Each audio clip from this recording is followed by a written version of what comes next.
Good morning, good afternoon, good evening, everyone. I thank everyone here in person and online participants for joining Tokyo Forum Session 2. Session 2 will be moderated by Mr. Takashi Takashima, Legal Officer of UNCITRAL. Takashi, I'll give you the floor. Thank you, Yasu, and welcome to all to Session 2, featuring UNCITRAL's project on stock-taking and developments and dispute resolution in the digital economy, known in the acronym DRDE. So can I please have the slides on? Thank you. And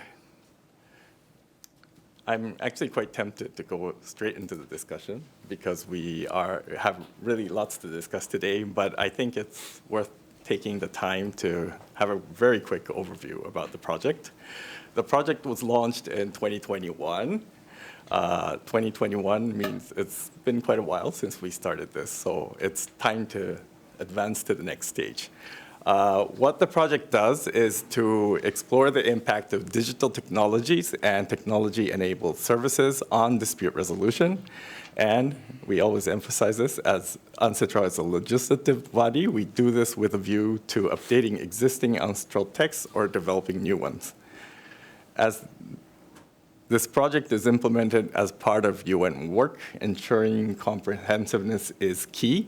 The Secretariat has embarked on an initiative called the World Tour to seek perspectives from different parts of the world. This is one of the processes from which we greatly benefited in identifying the issues. This could not be possible without the very valuable contributions from the experts who participated in this process. And a very good number of those experts are joining us here in Tokyo or online today, and I extend my gratitude to the contributors wholeheartedly. We have so far presented 2 documents on preliminary findings on the project to the Commission session, which took place last July.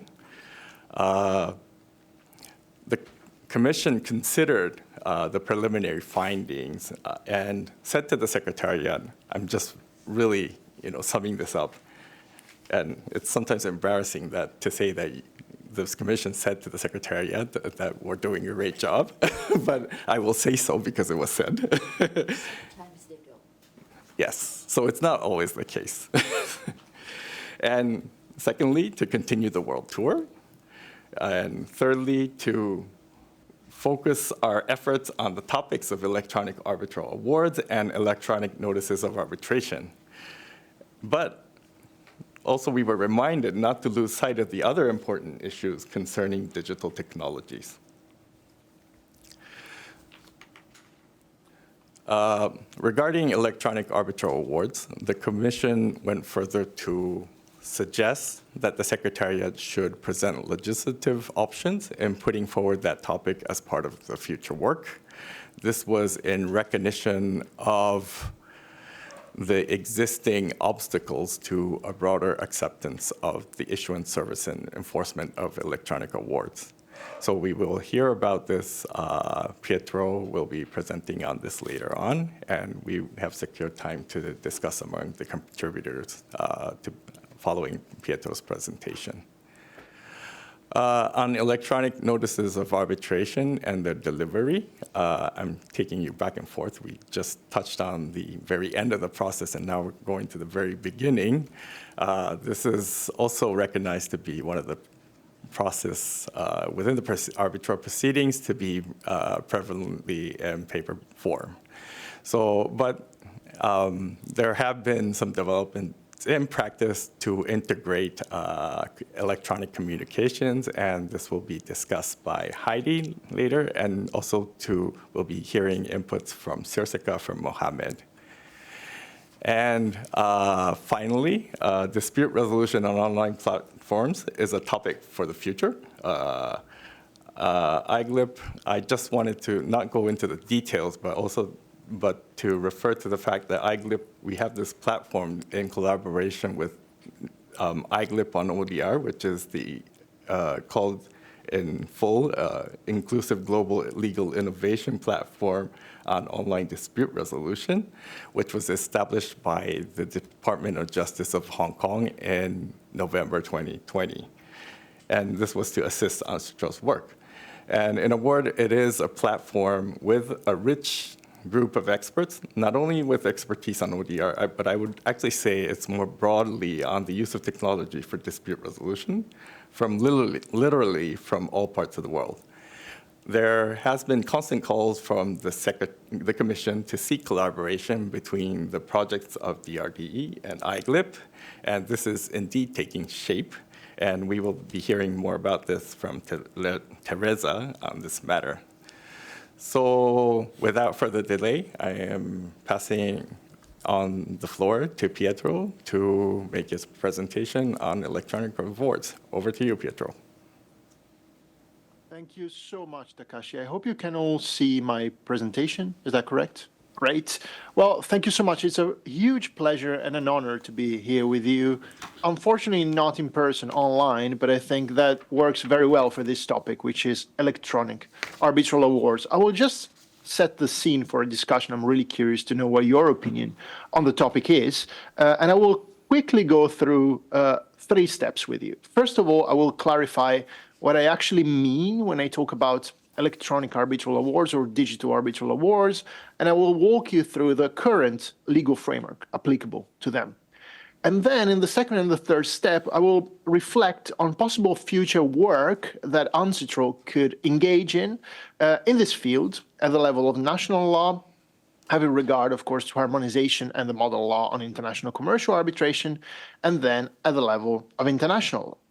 So let me start by clarifying one thing. What do I mean when I talk about electronic arbitral awards?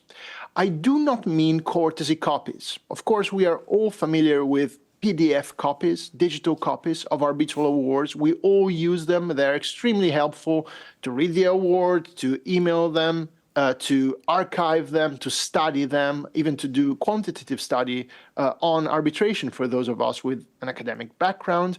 And that is common. That happens already. It's a very helpful practice. It's not particularly controversial, but it is essentially what I'm not talking about today. What I am talking about today is the original award. And that is far less common, by no means non-existent. So there are tribunals that issue an award in digital format. So there's no paper at all. The original title, the award, is a digital file signed digitally. But that is by no means common. It is the exception rather than the rule. If we look at the practice of international arbitration in particular, most arbitral awards, anecdotally I would say, are made of paper still today in 2024. So let's first of all reflect on how these pieces of paper, bundles of paper, come into existence. And if I look in particular at 3-member tribunals, there are 2 practices. The first one is that the arbitrators will, of course, deliberate, draft, email with each other, call with each other, until they agree on the text of the award. And when that happens, typically the arbitrators are not physically present in the same place. In fact, they might be located in different regions of the world. I mean, just before the beginning of the conference, we were talking about our respective time zones, and we are really scattered all over the world. It's a global community, so that is not surprising. So what will happen? This text will be printed on paper. The first of the 3 arbitrators will sign it with a pen, so a wet signature, a handwritten signature, and then the bundle of signed originals, typically more than one, will be sent to the second arbitrator that will also sign, and then on to the third arbitrator that will also sign if it's a unanimous decision to sign the award, and that will give us original made of paper. That is the first practice.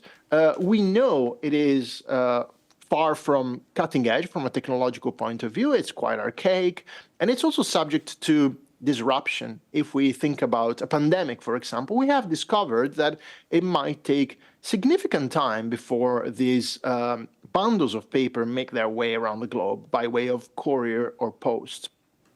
There's another practice that I have never personally engaged in, but I've heard sometimes happens, and I find quite controversial, and it is that at the end of the oral hearing, when the arbitrators are all physically present in the same room, but they haven't written the award yet, and most likely they don't know the exact contents of the award just yet, the arbitrators will sign a blank piece of paper, essentially, which will become the last page of the award.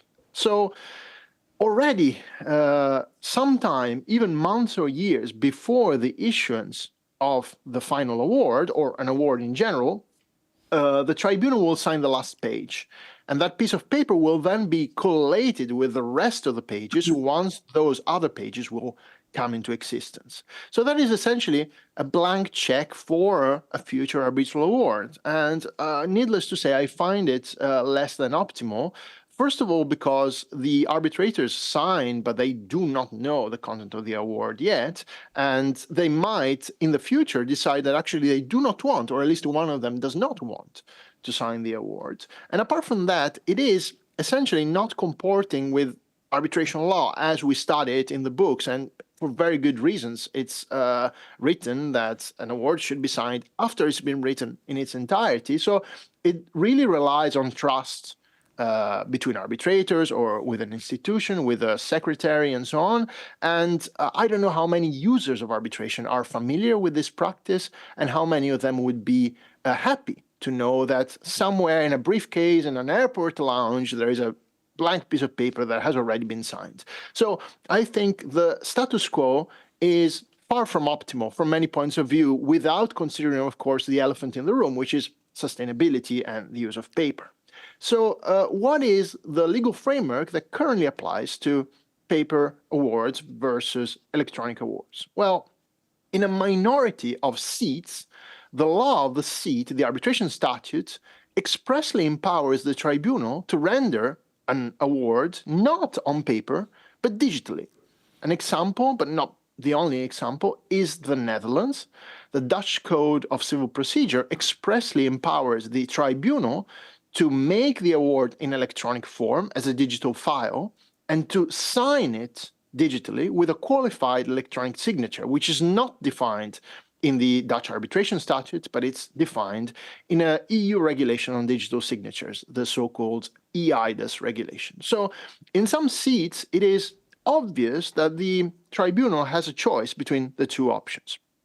In other seats, I would say in the majority of seats, the arbitration statute, the lex arbitri so-called, is silent as to whether the tribunal can render an award digitally. And again, I mean an original, not just a courtesy copy.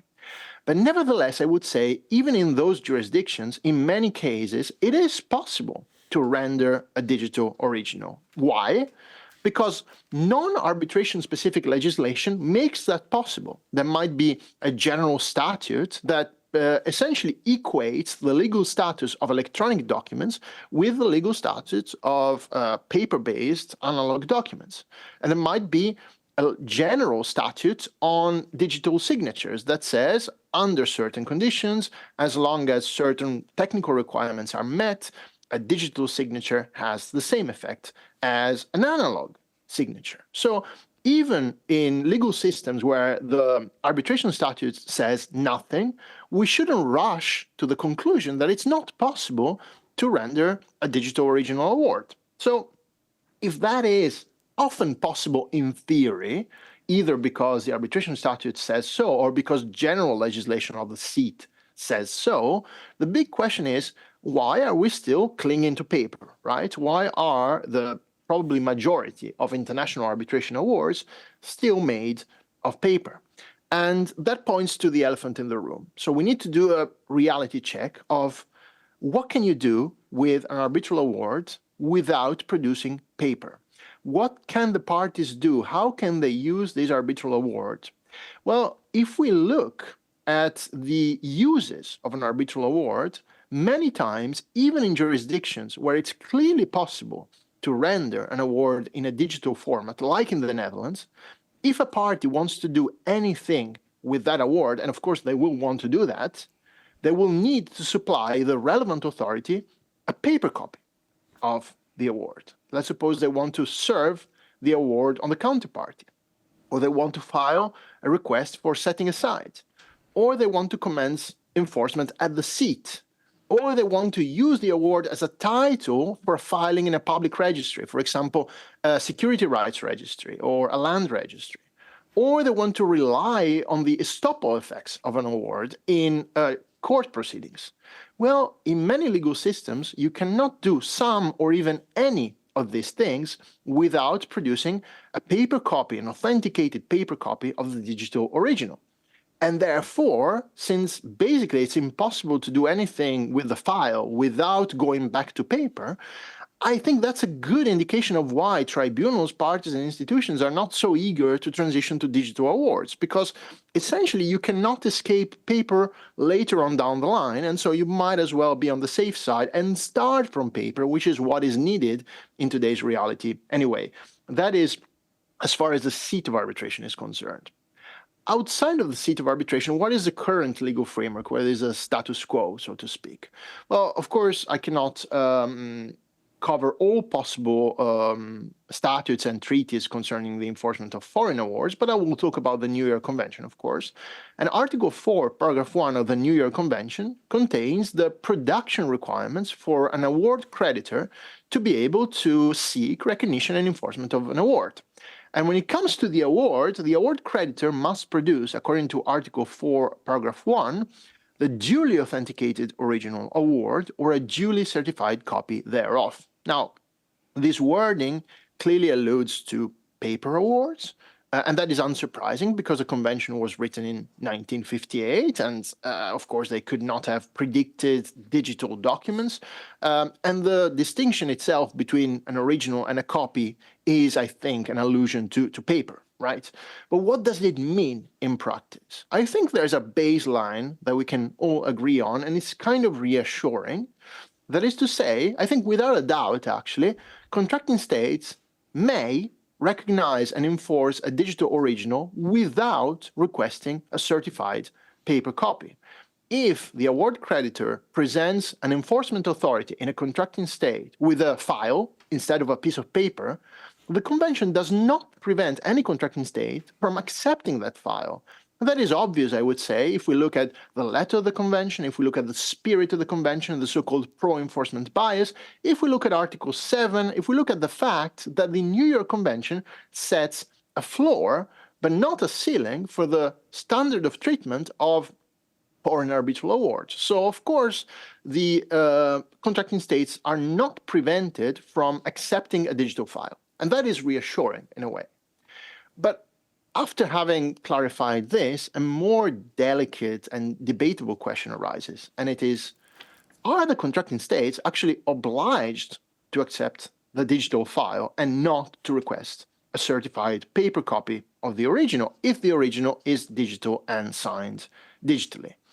And there are two possible answers to this question. That is much less clear.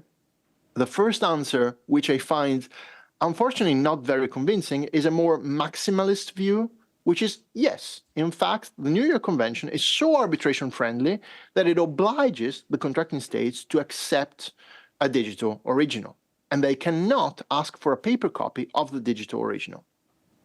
The consequences of this view are quite extreme, because it would mean that every national enforcement authority actually breaches the convention whenever they request an award creditor to produce a paper copy of a digital original.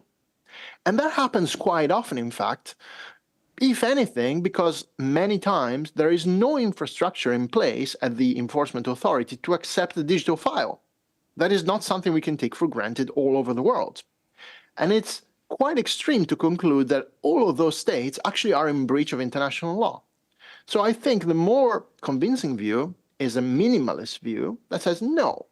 The contracting states, of course, may recognize and enforce a digital award without requesting a paper copy, but if they want to request a duly certified paper copy of the digital original because their infrastructure and their law does not allow for the production of a digital file, they can do so.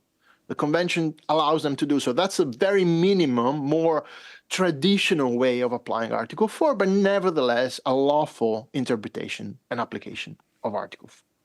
So if that is the current status quo, that is where we stand, then what could UNCITRAL do? to improve the situation, to facilitate the transition towards digital arbitral awards. I will start from the model law, so from the level of domestic law, because I think that is the more low-hanging fruit, probably. And there are some articles that obviously spring to mind. The first one is Article 2, the definitions. In its current wording, Article 2 does not contain a definition of arbitral award, let alone of digital arbitral awards. And an open question, I'm curious to know what you think about it, is whether we should include a reference to digital arbitral awards to clarify that this notion encompasses both paper-based awards and awards made in a data message with certain technical requirements, allowing us to make sure that it's not been tampered with, it's not been altered, it's authentic, and so on and so forth. The other provision that obviously comes to mind is Article 31. Paragraph 1 of Article 31 of the model law sets forth a written form requirement for arbitral awards, but it doesn't explain how to comply with this written form requirement. And then again, maybe it might make sense to clarify that you can comply with this requirement through paper, of course, but also through a digital file, as long as that digital file meets certain requirements. What are those requirements? Of course, I cannot tell you now because that is just a general idea for now. I don't have a proposal of a provision to show you, but I would say it should be a technology neutral definition. So we shouldn't cling to a particular technology, but we should set general requirements that can be met by different technologies. And we're not working with a blank slate because, of course, we have the ECC, the Electronic Communications Convention, which could be a very interesting source of inspiration to come up with such a definition. On top of that, I would say Article 35 is a good candidate for a possible amendment because that provision not only contains an obligation to enforce both domestic and foreign awards, but also sets forth production requirements along the lines of what Article 4 of the New York Convention does, albeit with a less stringent and, I would say, bureaucratic wording. Well, once again, we could make clear that it is possible for the award creditor to produce a file, a digital file, instead of paper-based award. So that would be kind of a surgical intervention on just a handful of provisions without really revolutionizing the model law in its general philosophy, so to speak.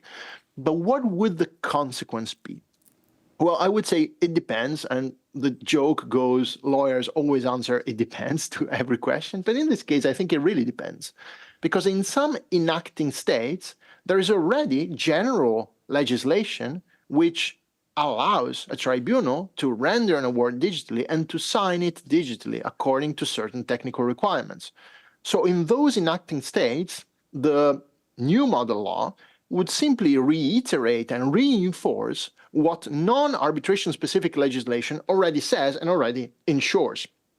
I wouldn't downplay this reiteration. It's a very important signaling device to the local arbitration community, right? That it's possible to do so. In other legal systems, instead, this provision would actually introduce a new possibility that has not existed so far for tribunals, institutions, parties, for the arbitration community at large to consider. And therefore, the market would then decide essentially to what extent it makes sense to use it and to what extent for every single case we want to go for a paper award or for a digital award, also, of course, on the basis of the overarching principle of party autonomy and what the parties want, in fact.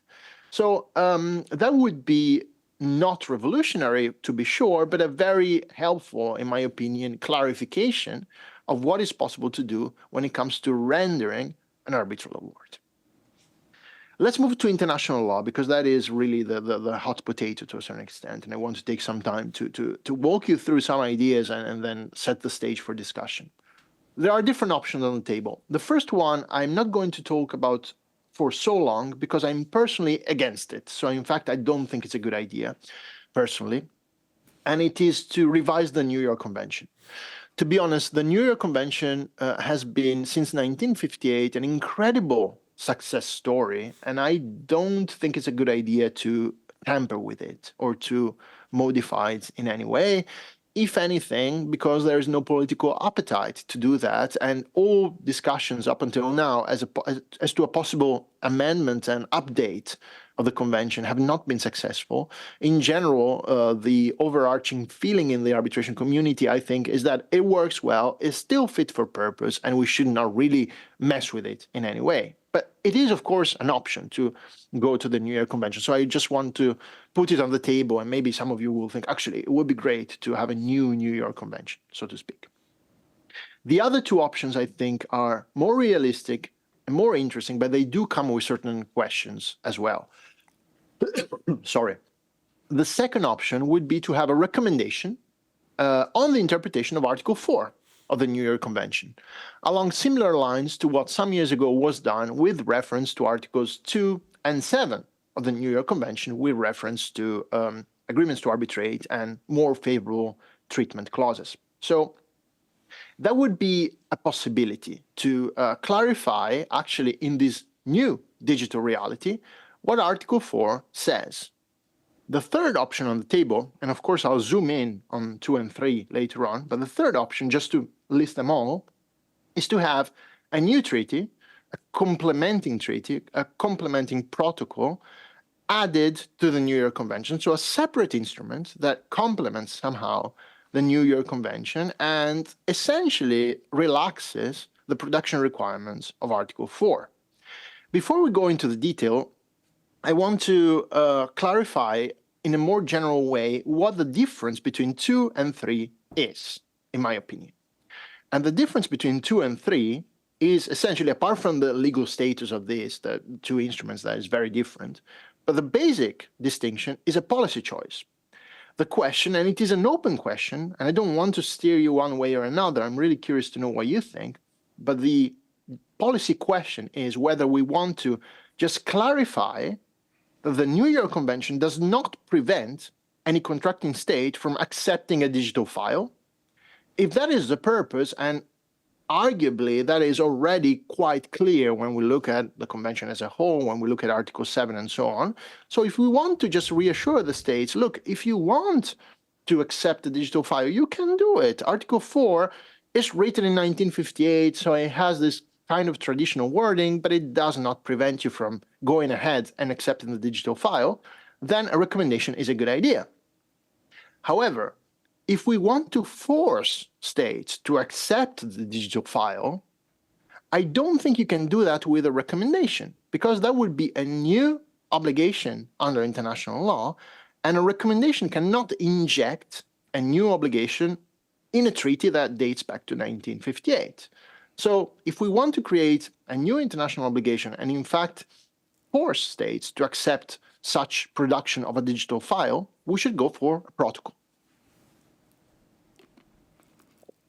But it's hard to make up our minds if we do not know what that protocol would say, essentially, right? So I'll try to briefly sketch what that protocol might say. And again, it's not set in stone. In fact, it's not even set on a Word document yet. It's just a general idea. What would that protocol do in practice? First of all, the protocol, I think, should make it very clear that it merely supplements the New York Convention. The New York Convention stays as a cornerstone, guaranteeing the international circulation of arbitral awards. And that means whenever an arbitral award is entitled to circulate under the New York Convention, the protocol cannot be used to deny recognition and enforcement. So basically, it cannot take away any of the current options on the table under the 1958 New York Convention. That is a basic reassurance that I think the protocol should give to be even attractive, apart from politically viable. Apart from that, I think a protocol should somehow define these arbitral awards and set some minimum requirements. What does it mean? What does it need to happen for there to be an electronic document that we consider to be a digital original arbitral award? And again, we are not working in a vacuum. We have the very interesting experience of the model law on electronic commerce and the Electronic Communications Convention that helps us set these requirements in a technology-neutral way. Having said that, that is just the preliminaries, let's say.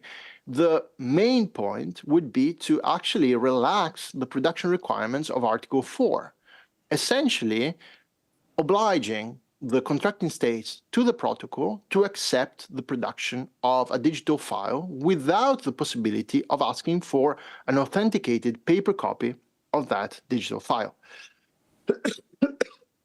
Sorry. That is a bare minimum of what the protocol would entail. Of course, there would be also other details to discuss and to talk about. The first one would be whether we would like to include in the definition of electronic awards also digital copies of paper originals. So basically, the tribunal still renders the award on paper, but a digital copy under certain conditions counts as a title and can be accepted by the enforcement authority of the requested state. Why would that be a potentially attractive option? Well, because it's hard to think that the arbitration community, which is understandably risk-averse on this point, would shift overnight from paper awards to fully digital arbitration. So maybe a more realistic intermediate step would be that paper awards initially stay to be on the safe side, but the award creditor can, in some jurisdictions that adhere to the protocol, produce a digital copy. And at some point, we might come to a tipping point where there are so many states where you can produce a digital copy that the paper original becomes progressively useless or less important until we abandon it, right? So that would be to facilitate a progressive transition. Apart from that, it might be necessary to deal with other details. For example, what about potential contracting states that still have a paper-based land registry or a paper-based securities registry? Well, it might be necessary to allow for some reservations in this respect, but that is, I would say, a detail. That is the skeleton of what a potential protocol would say. But before concluding my presentation, I would like to point out some worries or potential objections that might exist and address them, in my opinion, of course, but I'm curious to know what you think. The first question is whether such a protocol would not, in fact, affect the interpretation of Article 4 of the New York Convention in its original wording. In other words, is there not a risk that if we do come up with such a protocol, if UNCITRAL comes up with such a protocol, I say we, but of course I have nothing to do with that. If UNCITRAL comes up with such a protocol, couldn't that be read as an indication that the original New York Convention does not allow for the recognition and enforcement of digital awards? And I would say no from many points of view. First of all, because under the Vienna Convention on the Law of Treaties, under Article 31, if a contracting state does not adhere to the protocol, so if a state is only a party to the New York Convention, but not to the protocol, the interpretation of the New York Convention with respect to that state cannot be influenced by the protocol. That is not part of the context that Article 31 refers to.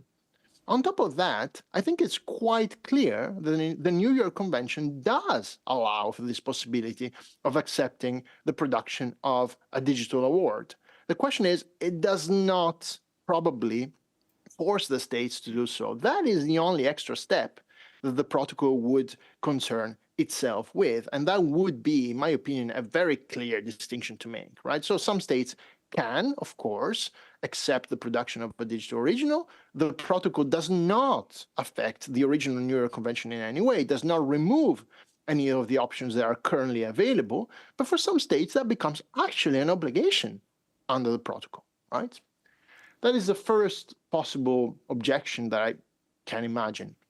The other objection, or let's say question that obviously comes to mind is, all right, but if we create such a protocol, again, I use we in a very informal way, if such a protocol comes into existence and some contracting states to the 1958 New York Convention adhere to it, but others don't, are we not, in fact, segmenting the New York Convention contracting states into two groups?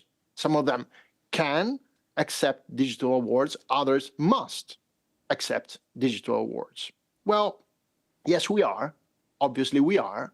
But that is, in my opinion, nothing new, because the New York Convention already in its original architecture allows for different treatments of awards, because once again, it sets a minimum standard of treatment for foreign awards, but not a maximum standard of treatment. So there are already different groups and different orientations in how to interpret the convention, how to apply the convention, as long as the minimum standard of the convention is respected. We know it in all sorts of arbitration fields. For example, the enforcement of annulled awards. There are contracting states to the convention that in their domestic law do not contain a ground for refusal comparable with Article 51E. So the fact that the award has been set aside is in and of itself no reason to refuse recognition and enforcement. Of course, there might be a problem why the award was set aside, but the setting aside itself is insufficient. That is not something that the New York Convention says. And so there are two groups with respect to this problem. But that is, I would say, part of the original DNA, the original architecture of the convention, and it's actually one of the beauties of the convention, that it allows the contracting states to do more than the bare minimum. And that is what we do here with the protocol, essentially forcing the contracting states to both the convention and the protocol to accept digital original awards and allowing all other states to do so. I hope this was enough food for thought to start the discussion. I thank you very, very much for your attention and for having me today. Thank you, Pietro, for your excellent presentation. Before I open the floor for discussion, I just noticed that I forgot to mention that to all the contributors joining us online and in person, for those joining online, I would kindly ask you to use the chat function to alert me if you want to take the floor. And to the in-person participants, the obvious way is to raise your hand here. So, and I noticed that I will first give the floor to Karen. Karen Kaiser is Attorney Advisor at the U.S. State Department. Please, you have the floor. Thank you, Takashi. Greetings to all, and delighted to be here, even at this not bright but early hour in the United States. Before commenting, I'd really like to thank Professor Ortolani for his presentation. Very, very helpful, and definitely provides some good food for thought. But to also thank the Ministry of Justice of the Government of Japan and the UNCITRAL Secretariat for inviting me to participate as a discussant today. Before making my remarks, I'd like to clarify that I am speaking in my personal capacity and that my views should not be taken to represent those of the Office of the Legal Advisor for Private International Law, the Office of the Legal Advisor itself, the U.S. State Department, or the U.S. government. And with that disclaimer, I'll jump right in. My comments, I think, will provide maybe a little bit of background for us to consider as we begin to discuss this topic, and I'll focus on what I would call the thought process of UNCITRAL delegates the last time the question of amending the New York Convention arose, and why instead UNCITRAL decided to amend the model law on international commercial arbitration. In doing so, I'll agree and in a few places maybe disagree and further elaborate on some of the points that Professor Ortolani has made in his presentation.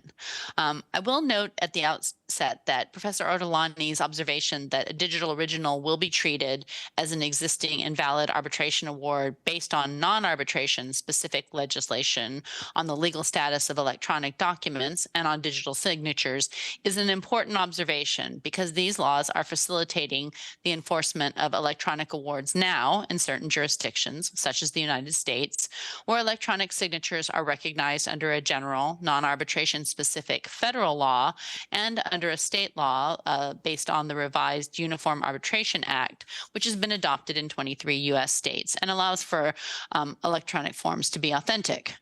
A recent educational podcast on greener arbitration noted that similar treatment of e-awards in France and the United Kingdom is occurring, and as Professor Ortolani pointed out, the Dutch arbitration law addresses this specifically. Now, in these jurisdictions, e-awards are likely to be enforced under the New York Convention because the Convention does not preclude enforcement of electronically assigned awards and includes the more favorable rights clause in Article 7. There are likely other jurisdictions that take a similar approach.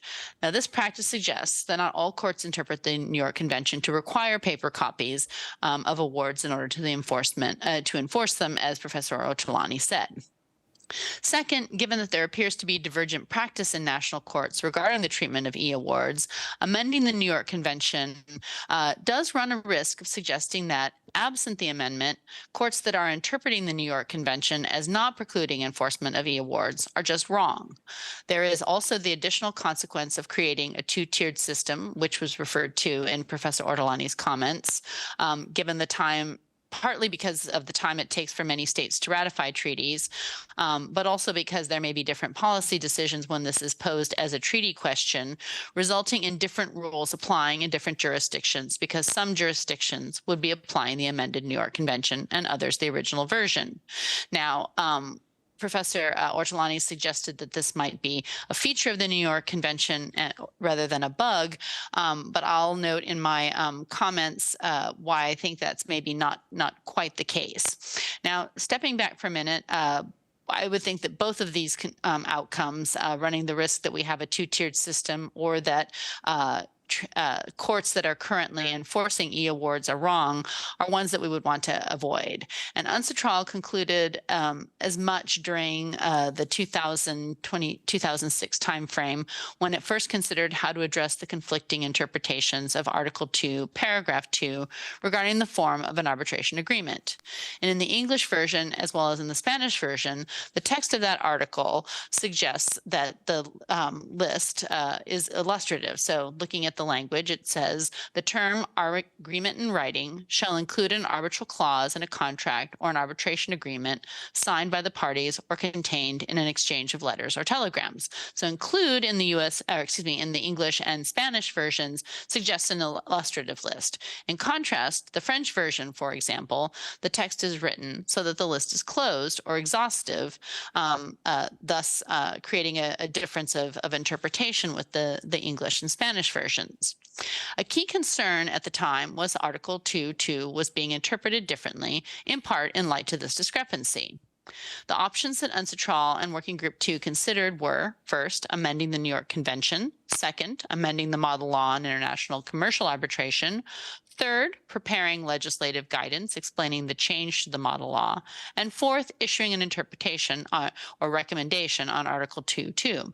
In the end, UNCITRAL opted to revise Article 7 of the model law to avoid the negative implication that amending the convention was necessary in order to allow for different written forms, and supplement it with legislative guidance and a recommendation on interpretation as well.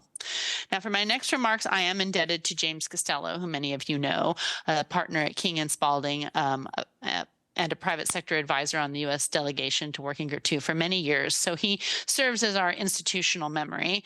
And I'm also grateful to his archaeological efforts in reviewing the reports of the Commission and the Working Group on this issue. In doing so, his efforts revealed that while the possibility of amending the New York Convention was an option and favored by a significant number of delegations, ultimately there were not enough of those enough to make that the approach, the consensus approach. His efforts also revealed that there were many delegations that thought amending the model law was the preferred way to address the need for a broader understanding of the meaning of in writing, given that some courts consider,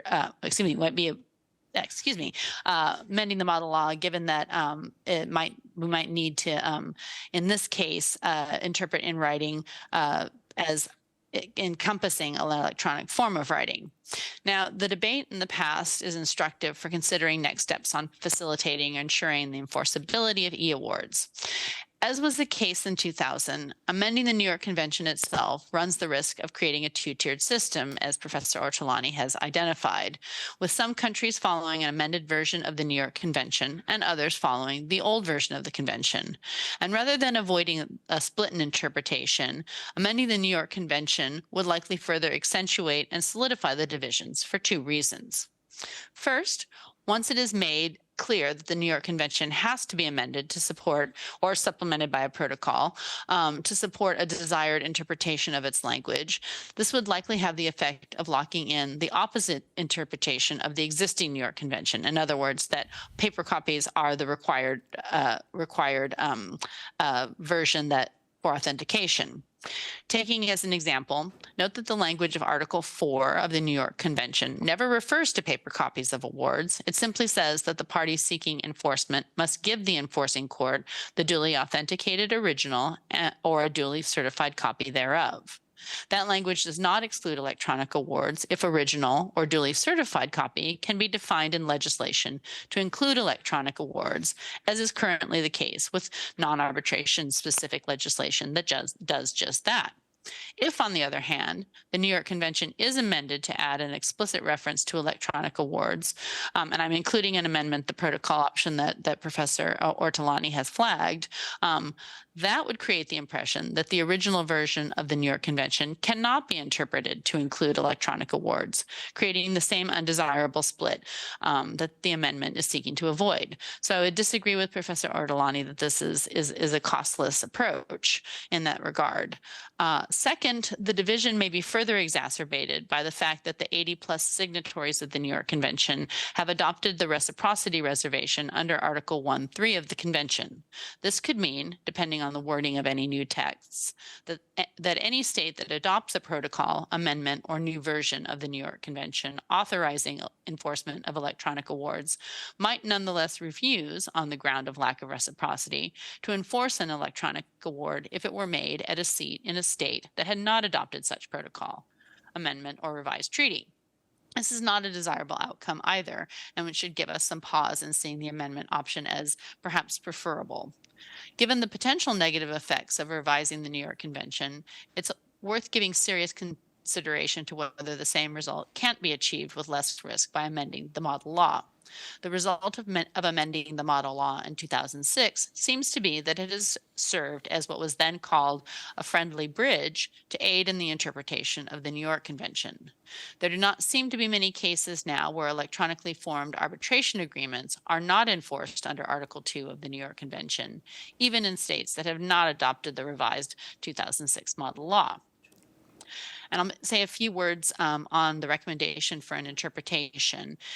It's worth recalling that in the case of the 2006 recommendation on the interpretation of Article 2.2, there is an actual discrepancy in the language of the New York Convention, as I previously noted.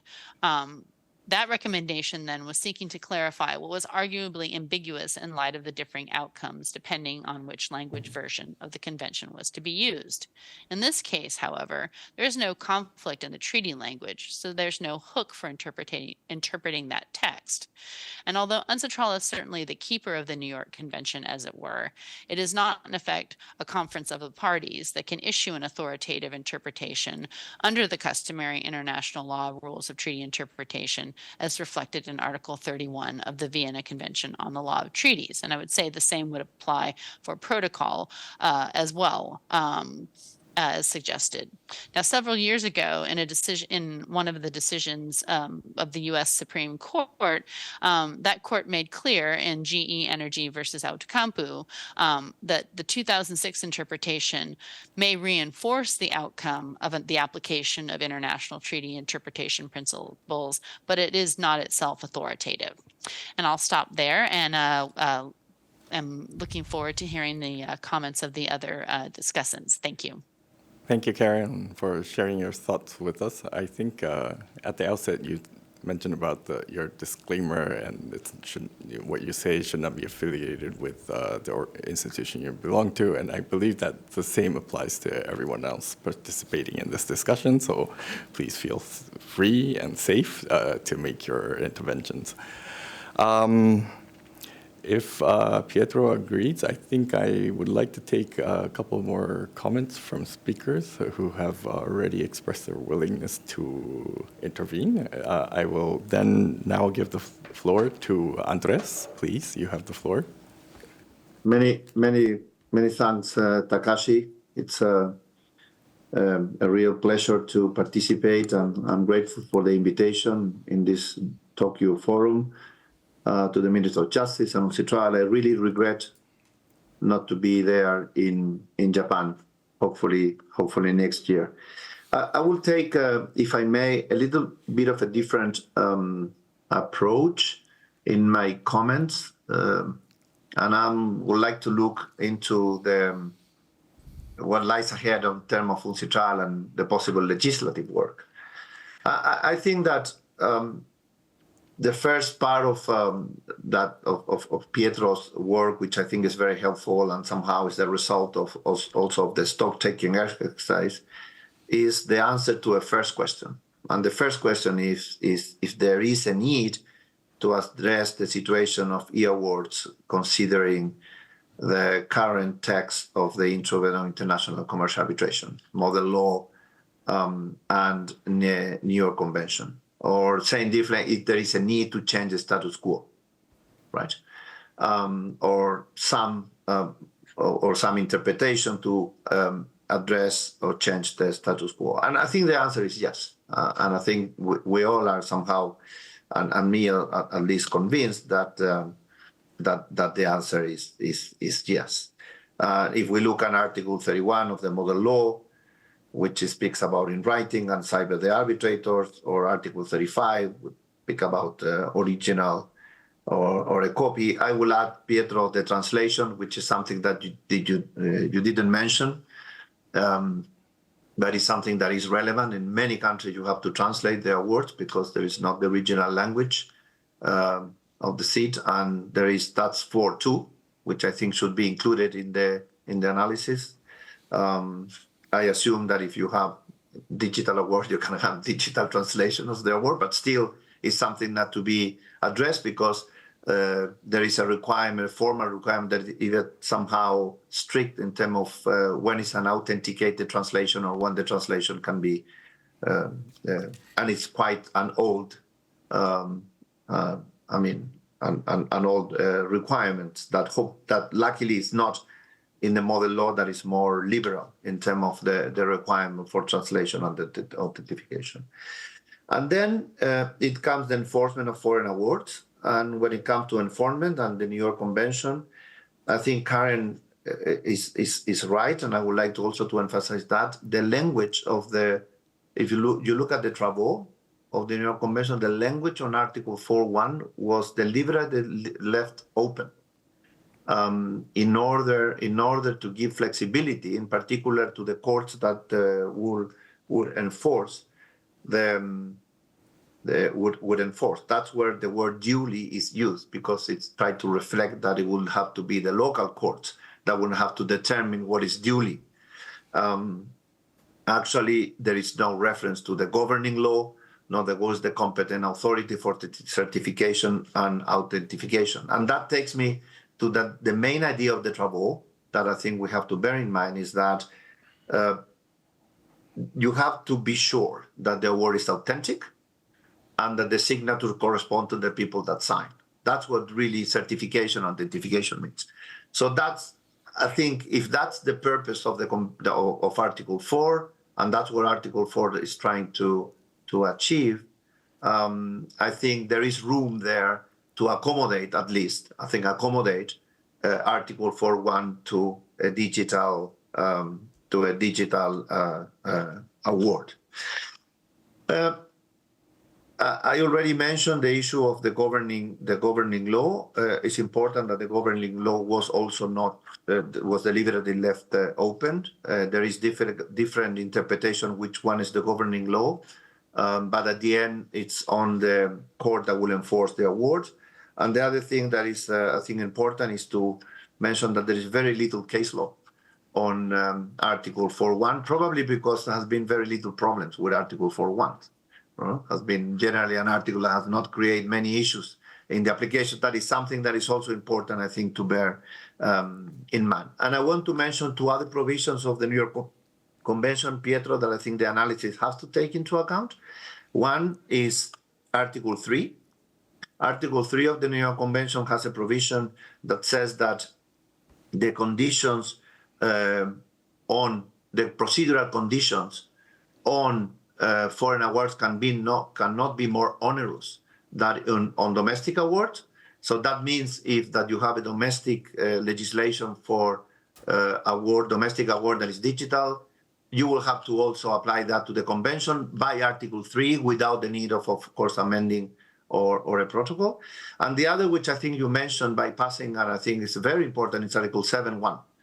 because Article 7.1 has been the way in which the New York Convention has been able to, let's say, modernize or apply in different contexts without the need of a reform.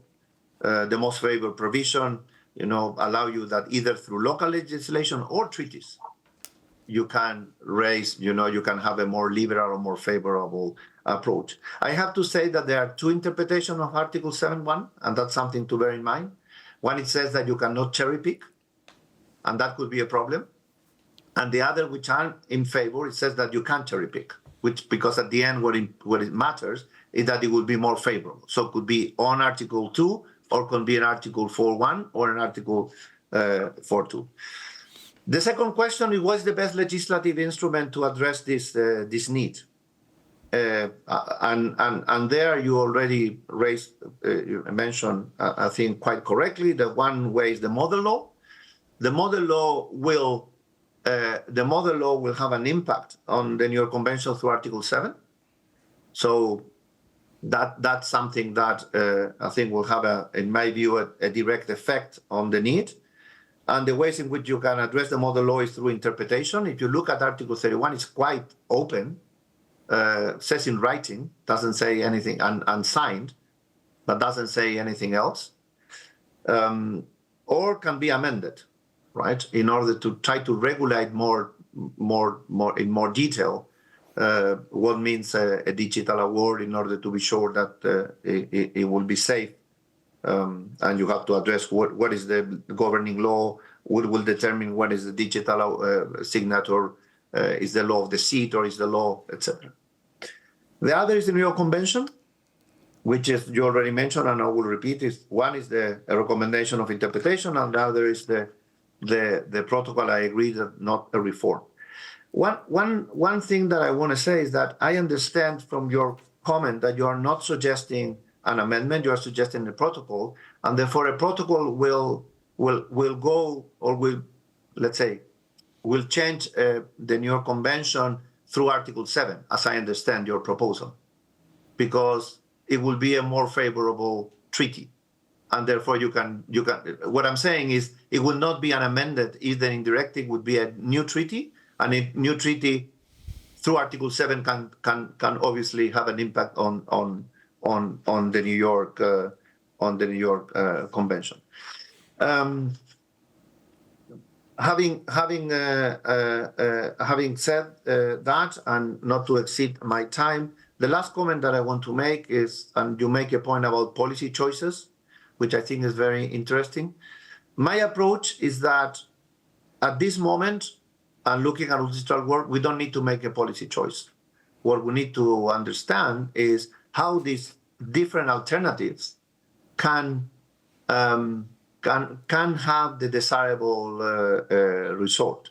And after the possibilities are explored and identify and consider what are the pros and cons, you may decide at the end, I would say, that is one, is the other, or the two. Because you perfectly well can have a recommendation, can have a protocol, and also can have an amendment to the model law. It's not something that one, in my view, exclude the other.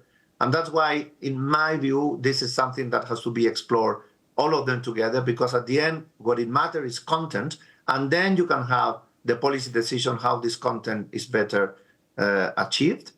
And for that, obviously, as I said, it's not one possibility or the other. You can work through local legislation, model law, you can work through interpretation, and you can work through a protocol.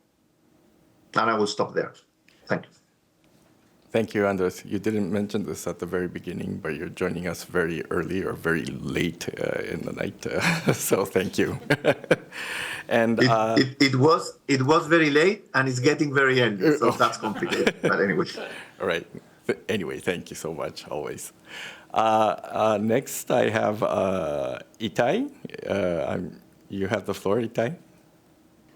Thank you, Takashi. And sorry for the, we have a technical difficulty because it's very hard to hear you. Okay.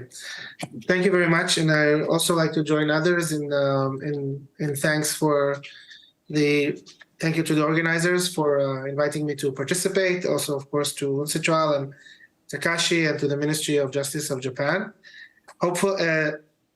Just to introduce myself, my name is Itai, and I work as the Director for International Civil Affairs at the Israel Ministry of Justice.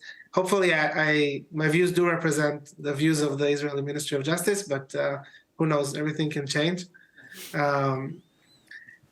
At least initially, and as we have already said in the past, Israel very much supports this whole project by Japan, initiated by Japan at first, and now taking up by UNCITRAL on the DRDE project, and we're very happy to see it moving forward, and very much look forward to discussing it in UNCITRAL, and to see whether we can move on to future work.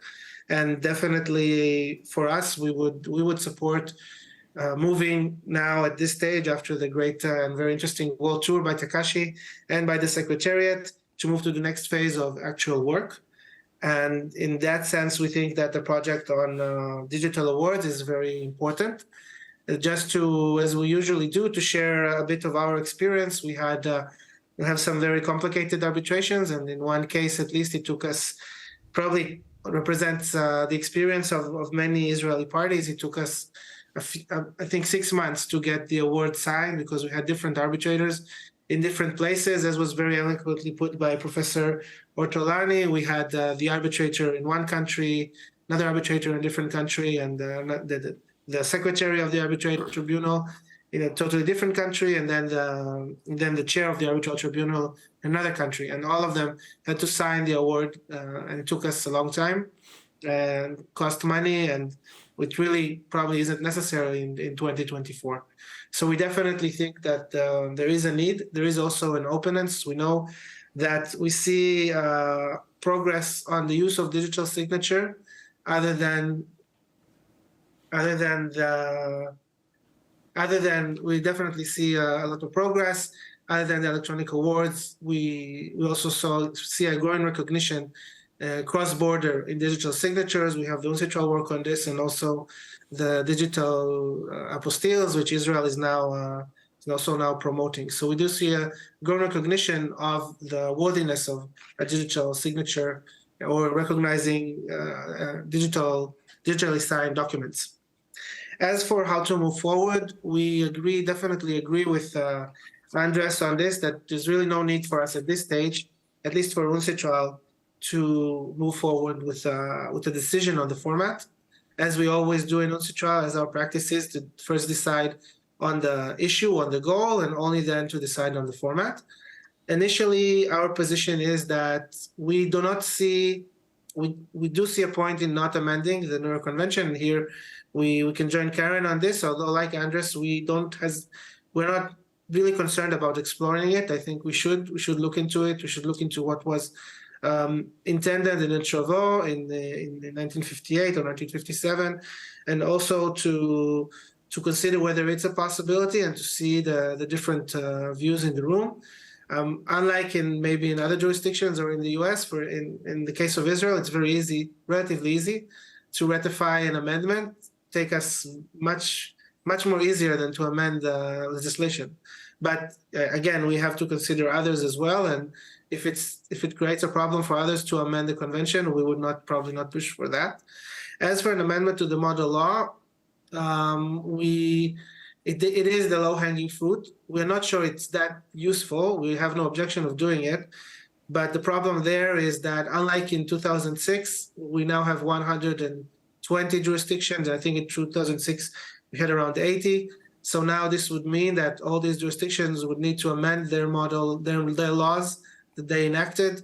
And as I mentioned before, for us to amend the law, and we have just recently passed the law adopting the model law for international commercial arbitration. It took us a very long time. It will take us a very long time to amend it. So we're not sure it's that useful just to amend the model law. This might be good to show an outcome, but it will take a long time for different countries to adopt it, especially those who have already adopted the model law and now, again, significantly changed since 2006. In our view, we have to very seriously consider going along with either a recommendation or a protocol or guidance. I think different from what Karen said, we are much less concerned about sticking to the VCLT interpretation. We understand that there was a decision by the US Supreme Court, but we are encouraged to hear, we're not aware of that, but we're encouraged to hear that even though it's not authoritative, then the recommendation should be followed or can be followed. So I guess for us, we should not insist on having very strict interpretation of the Conference of State Parties, of whether UNCITRAL is a keeper of the convention or not. We believe that if UNCITRAL issues a recommendation, then it could have a lot of value, or an interpretive guide. We'd also be interested, and I think that would be probably for the Secretariat to see whether there have been issues with the status of the recommendation.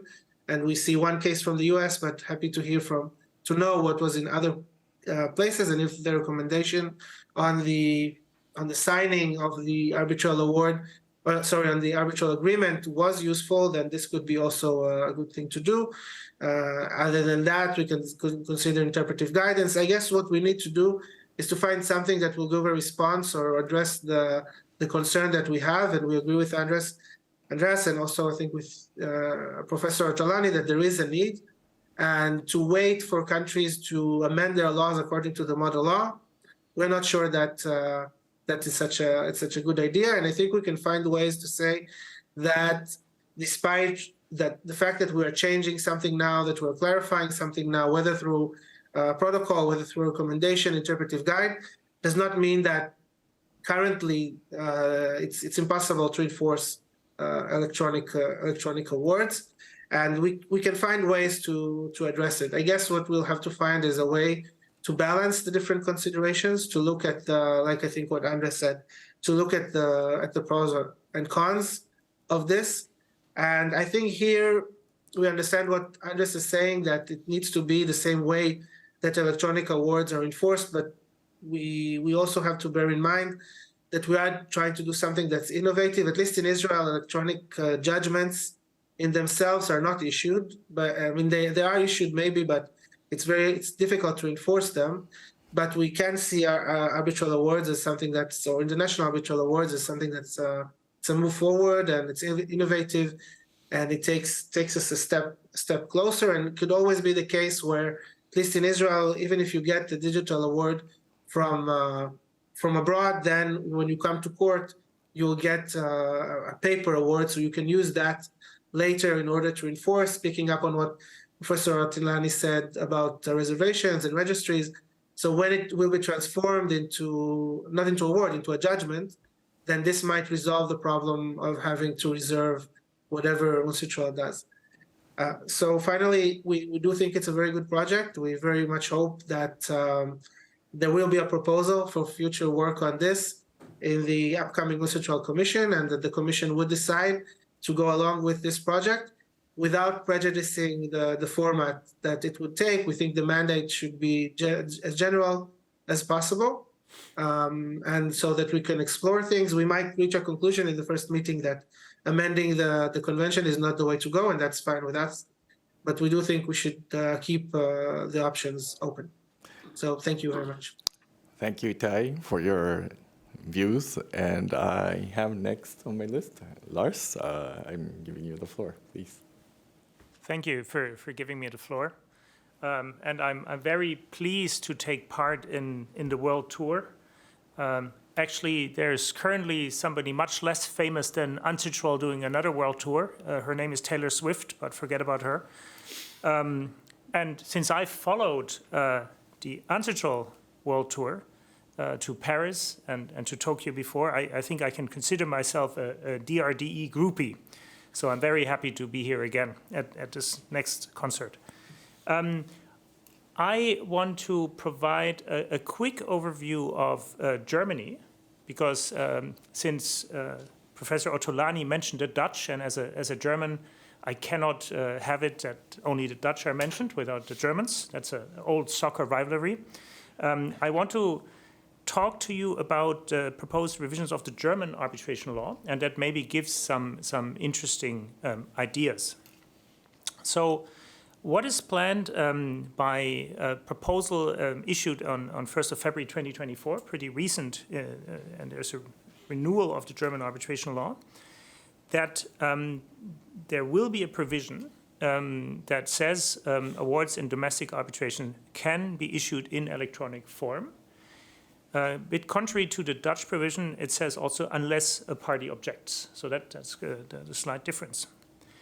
But then the draft German arbitration law goes further, and it allows then the submission of such electronic awards in set-aside or enforcement proceedings. So that's also a provision that has been amended to deal with the situation where you have an electronic award, but then you can't really give it to anyone because the courts won't accept anything else but a paper copy. So that is covered, would be covered by the German Arbitration Act as amended if it enters into force.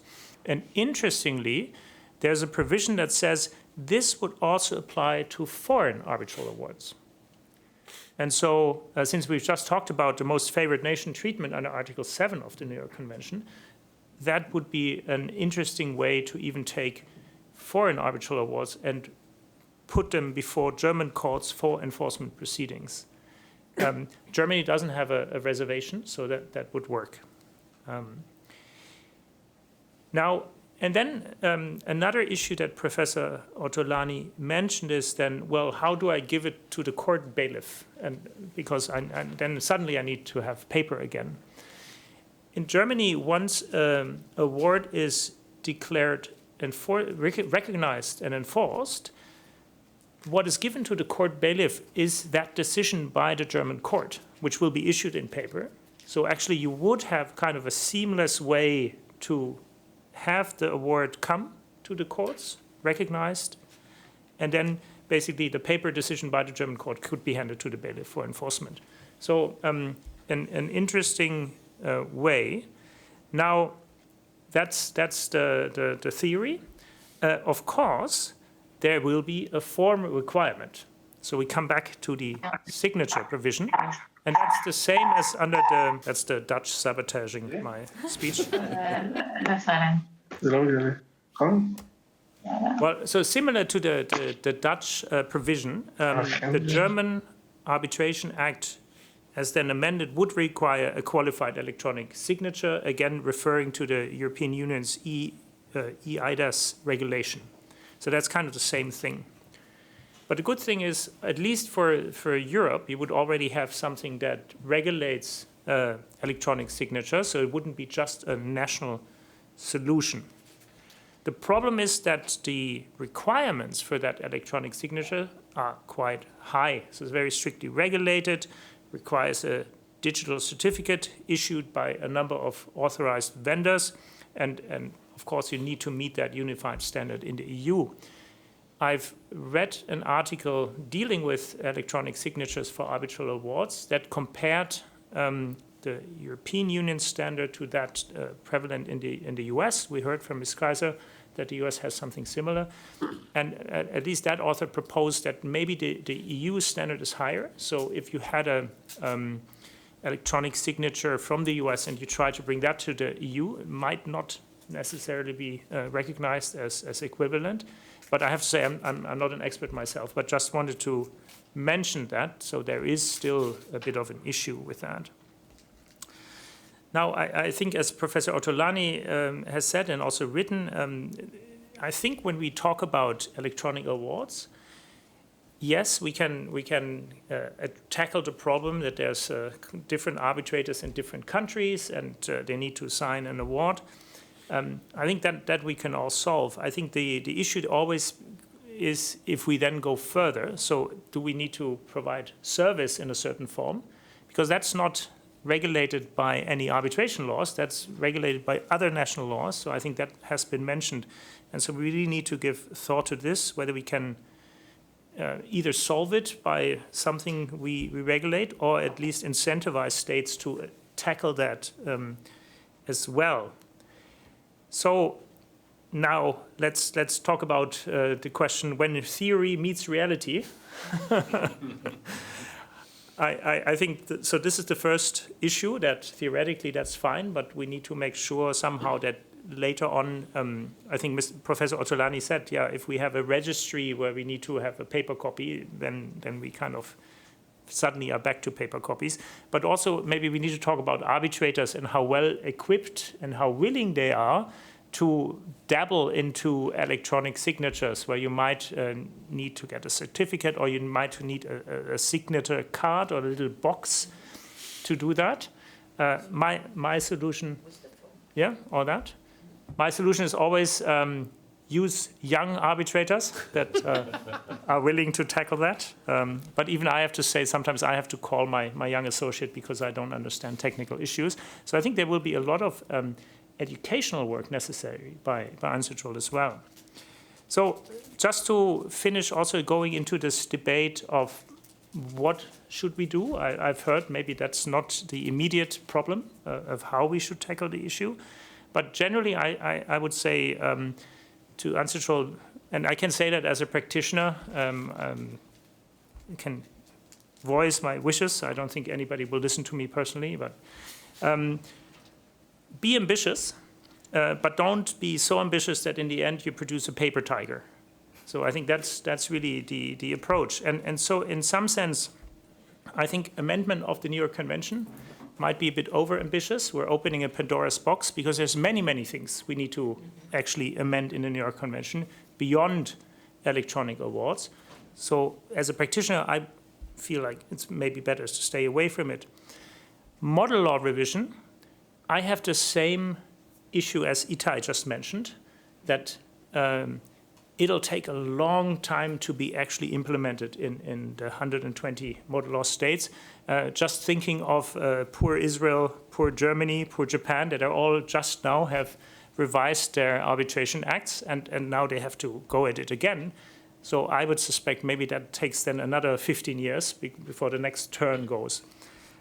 So I have a, without being an expert in this, I think I have a slight preference for probably kind of a protocol to the New York Convention, but that's just me. I want to close with one thought that hasn't been voiced.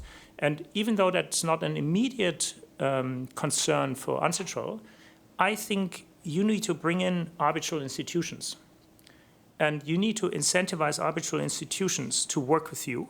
For example, when we talk about digital signatures, and imagine you have 3 arbitrators in different countries, where one arbitrator is in the EU, so the person might have the phone app or something, but then you have arbitrators elsewhere.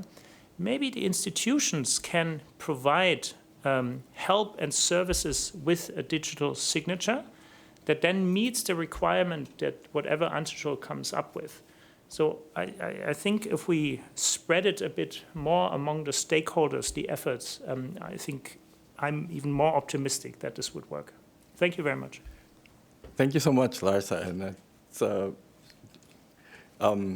I feel, you know, it's really insightful to hear the different approaches, views, and you shared your observations about the developments in Germany, and you certainly are one of the core contributors to the DRDE project, so thank you. And yes, I actually, before Takatori Sensei, I actually spoke with Pierre-Olivier before this session started, and he had expressed his willingness to take the floor, so I will first give the floor to Pierre-Olivier. You are our practitioner. I know that you practice in Paris, so maybe perhaps Karen referred to, you know, arbitral awards in the US, UK, and France being enforced, digital awards possibly being enforceable, but I think there are different phases in terms of enforcement. You can possibly make it, serve, and also enforce. Maybe you can draw a distinction between that and explain a little bit about the situation in France and share with us your views about the way forward, please. Absolutely. Thank you so much, Takashi. It's really a pleasure to be here. Thank you to UNCITRAL for making this happen. I'll start with, as a parenthesis, I have to absolutely agree with Lars that arbitral institutions are an integral part of this at some point, but I'll get back to some of their practice and how it's relevant. And to answer your question, I think I want to talk about 3 examples, and we can draw from my practice, and we can draw some conclusions or from my practice, or 3 real-life examples. First, myself as arbitrator. Then there's a SVE Court of Appeal from Sweden from April 2023 that we really need to talk about. And my experience as an enforcement practitioner in France, having awards recognized. So first, as arbitrator, since 2021, I've actually signed electronically 3 awards as sole arbitrator and presiding arbitrator, all under the ICC rules. The ICC, just within the year of COVID, at the beginning of 2021, completely changed its practice to go electronic, because basically they were getting paper documents and people had to go into the office in Paris with gloves and sift through everything. So because of the situation, they really wanted to redo everything. So both the cases electronically, but also they went through a process of going with signature as electronically signed awards. And the process which happens is basically within the ICC, they've assessed, according to them, if that jurisdiction is somewhere where they should sign an award electronically. They ask the arbitrators to ask the parties whether they consent to an electronically signed award. And the way they do it in practice is basically you copy paste your signature in the award and you issue a PDF, but that's after the parties have consented. So in principle, the parties are fine with this. So the ICC in just after it started its practice, amended or changed its ICC practice note to the parties, a document which they provide the parties at the beginning, at the outset of arbitration, how you adopt terms of references, all the aspects of the arbitration. And in the practice note, they talk about how you can have an award signed electronically. So the ICC has its practice. As I understand it, right now about 40 to 50% of awards go out electronically. I understand that in Stockholm, they're also doing research about which awards can be signed electronically with respect to particular seats of arbitrations. And with respect to that, I learned over the past few months of a court decision from last year, where an award signed electronically in Sweden was almost annulled. What happened, and it's not from the facts, it does not appear that the tribunal asked the parties for their consent to sign electronically, but they did. And they put a copy-paste electronic signature in the award. They issued it to the parties. Within 7 days, the tribunal seems to have had remorse and decided to sign a wet ink addendum signature page for the award which they issued. The losing party tried to contest, and they said that, according to them, the electronic version was not in writing and was not signed pursuant to Swedish law, the model law as enacted in Sweden. The SVE Court of Appeal, which is a very experienced court with respect to arbitral awards, did not decide whether the electronic signature was good enough, but just decided that the addendum or the added page with the wet ink signature was an addendum to the award within Swedish law, and therefore the award stood.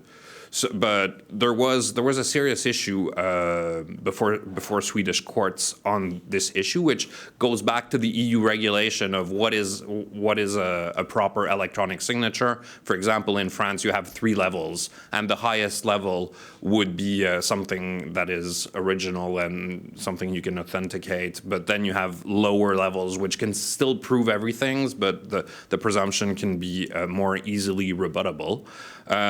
So you have to be careful. And my third example that I wanted to give is that in my enforcement practice, at the end of last summer, I had an award which was issued in Montreal, an international award, and we wanted to recognize it in France. So I contacted the registry at the Judicial Tribunal in Paris. And you have to understand that in France, for international awards, basically you get them recognized only in one place. It's in Paris at the Judicial Tribunal. There is one registry for France, which is a very important place of enforcement. So there is significant practice, and they have a practice note on, the documents that you need to bring, the originals if it's not in French, whether you need a certified translation, the number of copies, etc. And I go relatively frequently and know the registrar relatively well. And I asked her, so I have this electronic award from Montreal. How can we do this? And I really got question marks as a reaction from the registry. So basically, we just decided to get the sole arbitrator to sign a certified copy in wet ink. It took a week and a half more, and then I brought that, and we got it recognized, and everything was great. So we kind of avoided the question, but it seems to me that under French law, which recognizes an electronic signature potentially, if the level of signature of the arbitrator had been sufficient with respect to French law, since French law for recognition basically copy-pastes the New York Convention in the Code of Civil Procedure and requires only an original without specifying paper or electronic, in principle, we should have been able to do it. But what is very clear, I think, from asking around and over the past few months doing a little bit more investigation about these things is that people have started doing it, but have not necessarily been ready to, take the, do somewhat more risky things, take a chance. In France, for example, for recognition, it's not much of a risk, where maybe in other countries you would have contentious proceedings and risk having an adverse decision, which is going to cost the clients a lot of money, which is a problem. The practice in Paris is if you bring something for the exequatur, which at the first level is actually ex parte, non-contradictory, the registry will call you back within a week saying, I've got something missing, please deal with this. So it's not a real cost. So in France, I think it's possible with maybe a little bit of explanation with the registry, maybe consultation with the responsible judge to start doing this, which brings us to what should we do? And I think there's four levels where that we should look at. And Pietro talked about the model law and changes there as a signaling device. I think a signaling device is very important. And as Itai said, let's not overlook the New York Convention amendment for now. And if it's a good signaling device and if it can be done, why not? Symbolically, it would be very important. And I think that we're moving towards, if the ICC is at 40–50% of awards being issued electronically, then we're at a level where people are doing it, and there's a bit of a need of coordination, and there's a need for a signal so that people start asking themselves questions and look at, okay, so we're going to do this signature, and it's not only about the parties consenting to it and therefore not being. I think if you consent, I don't see the arguments put in Stockholm holding any sort of water because you've consented to it. However, you still need to go to the registry, and if you don't have the proper level of electronic signature, you have to call back the ICC, get the Secretary General to certify and stamp you a copy, which is going to take 2 or 3 weeks, which you can do, but I think that there is a signal that this is being done is very important. And what was very interesting from the different comments is that in some countries, an amendment to the New York Convention is maybe not that complicated. In other countries, it's the model law, which is not that complicated, and vice versa. So why not consider all the options to make sure that as much as possible is covered? And I think that there's 2 other levels that should be considered: the UNCITRAL rules and the UNCITRAL notes on arbitral proceedings. I leave it to UNCITRAL and others to consider whether it's really a good idea, but one idea would be for an arbitral tribunal in basically every case, and would you put a provision in the next iteration of the UNCITRAL rules? Would you put something in the UNCITRAL notes, like the ICC puts it in its practice notes, where the arbitral tribunal should ask for the consent of the parties for them to sign electronically through appropriate means and appropriate level of an electronic signature, and taking into account the law of the seat and any other relevant law, for example, of the place of enforcement if it is known. So those are my humble contributions. I think it's a very, very important and interesting topic, and one which everybody can benefit from. And thanks to the work of UNCITRAL, I think something important could be accomplished. Thank you. Thank you so much, Pierre-Olivier, for your observations. And I finally give the floor to Takatori-sensei, but just very briefly, because I know that the last speaker is always disadvantaged okay. in a way. In terms Thank you very time, much. Please, yeah. And I'm not planning to speak, so quite brief. And so the last points on the how and what the arbitrator should do is reminding me the kind of cyber security aspects, data protection aspects, because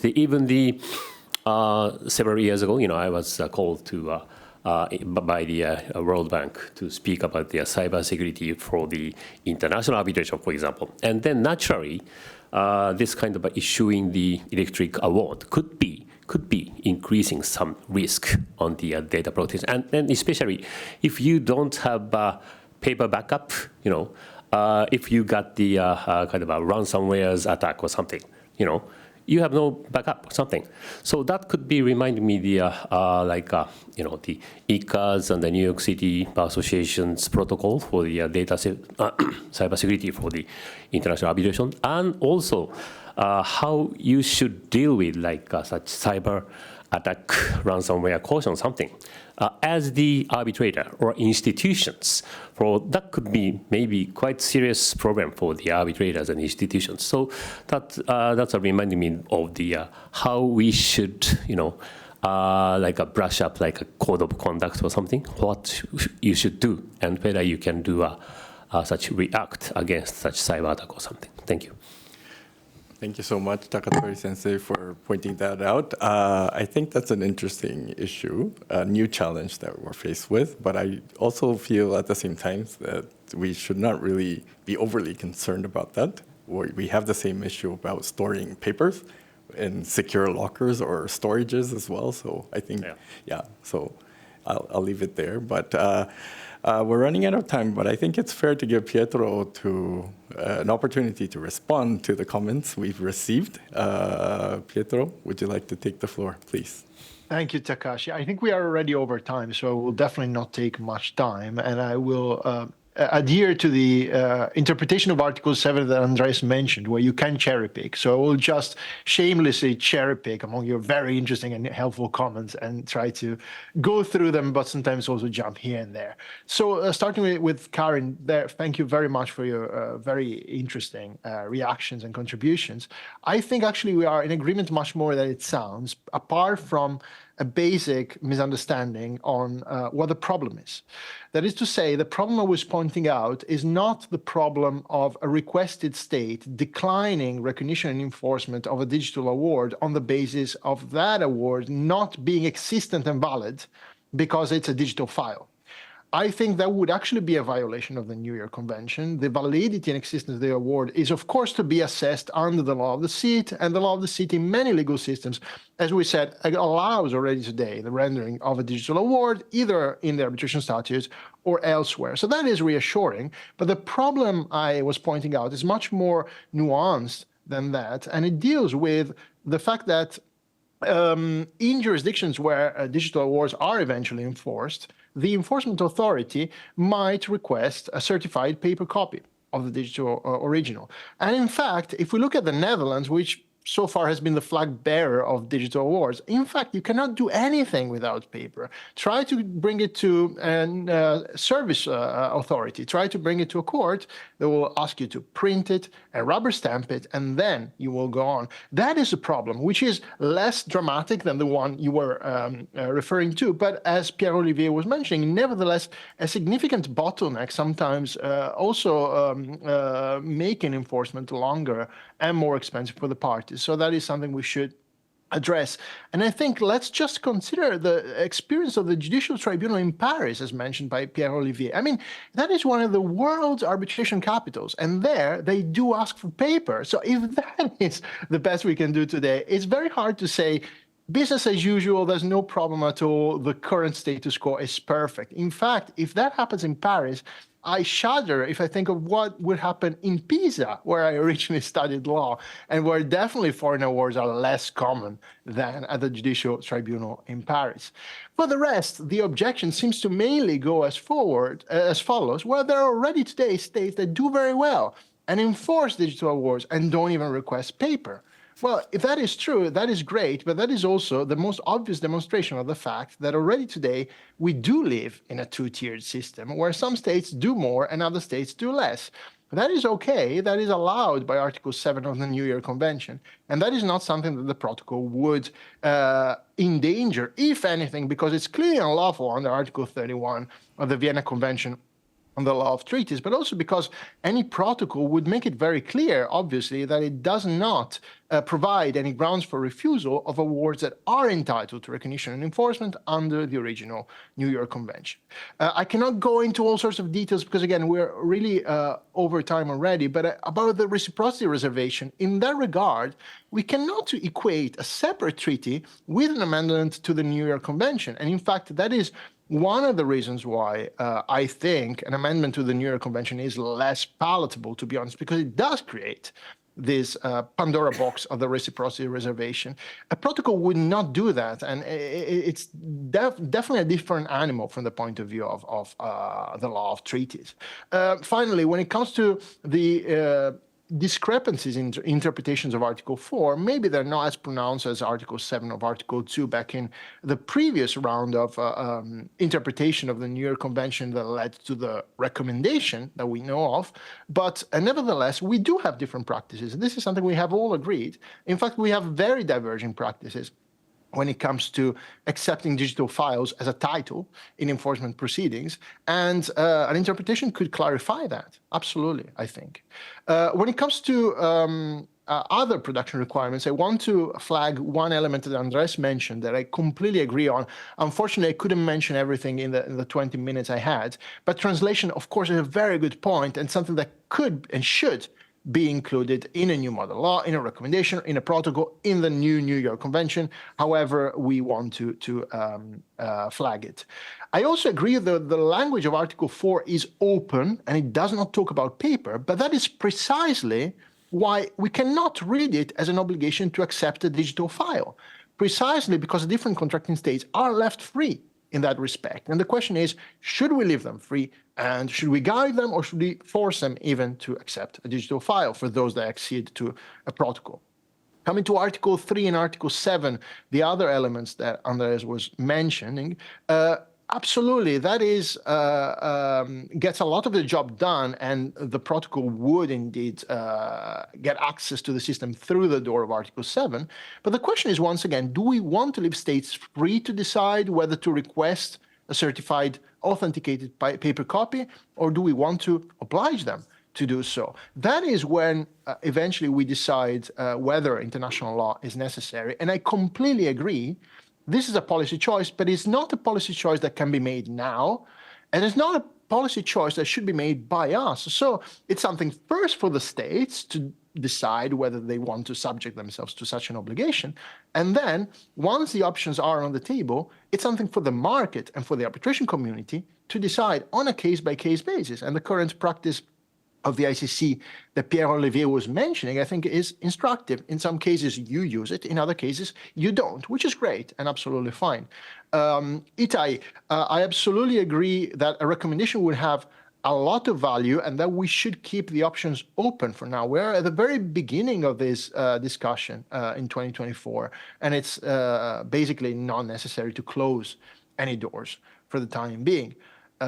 Lars, coming to the German-Dutch rivalry, I must admit I'm a traitor because I live in the Netherlands, I work in the Netherlands, but I'm not Dutch. And I am actually quite critical of this Dutch system where you can issue a digital award, but then you cannot do really much with it. So the German approach would be much more valuable because, in fact, it allows you also to do things, to rely on the award, to be more precise, in a digital format. But that is, I think, actually the best demonstration of the fact that UNCITRAL should do something about this, because Germany, unlike the Netherlands, is a model law jurisdiction. And if an important model law jurisdiction, such as Germany, starts thinking about adding something on digital awards, the question is, shouldn't UNCITRAL actually lead the way instead of being led by the enacting states and do something similar to what Germany is doing with this proposal that Lars very interestingly described at the global level? And of course, that wouldn't mean necessarily importing all of the cumbersome requirements of the EIDAS regulation that we are familiar with in the EU, but of course, it's not a global instrument. It is about creating a technology-neutral baseline, and the basis for that, I think, is to be found not in EU law, of course, but in the Electronic Communications Convention.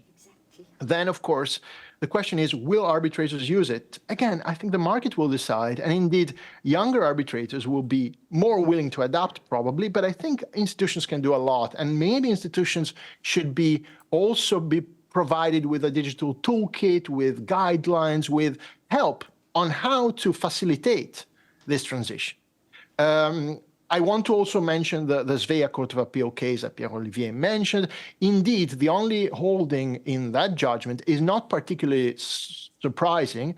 A handwritten signature being scanned and emailed to the parties is not enough. But that is essentially not what we discussed today. We are discussing about a digital signature and with some level of certification rather than the scan of an unqualified analog, handwritten wet signature, so to speak. And I completely agree with you, Pierre-Olivier. Let's not overlook the importance of signaling devices. Arguably, the Dutch Code of Civil Procedure is a signaling device because the EIDAS regulation already allowed for that. And I also agree with you on extending the conversation to the UNCITRAL rules, UNCITRAL notes, and arbitral proceedings in general.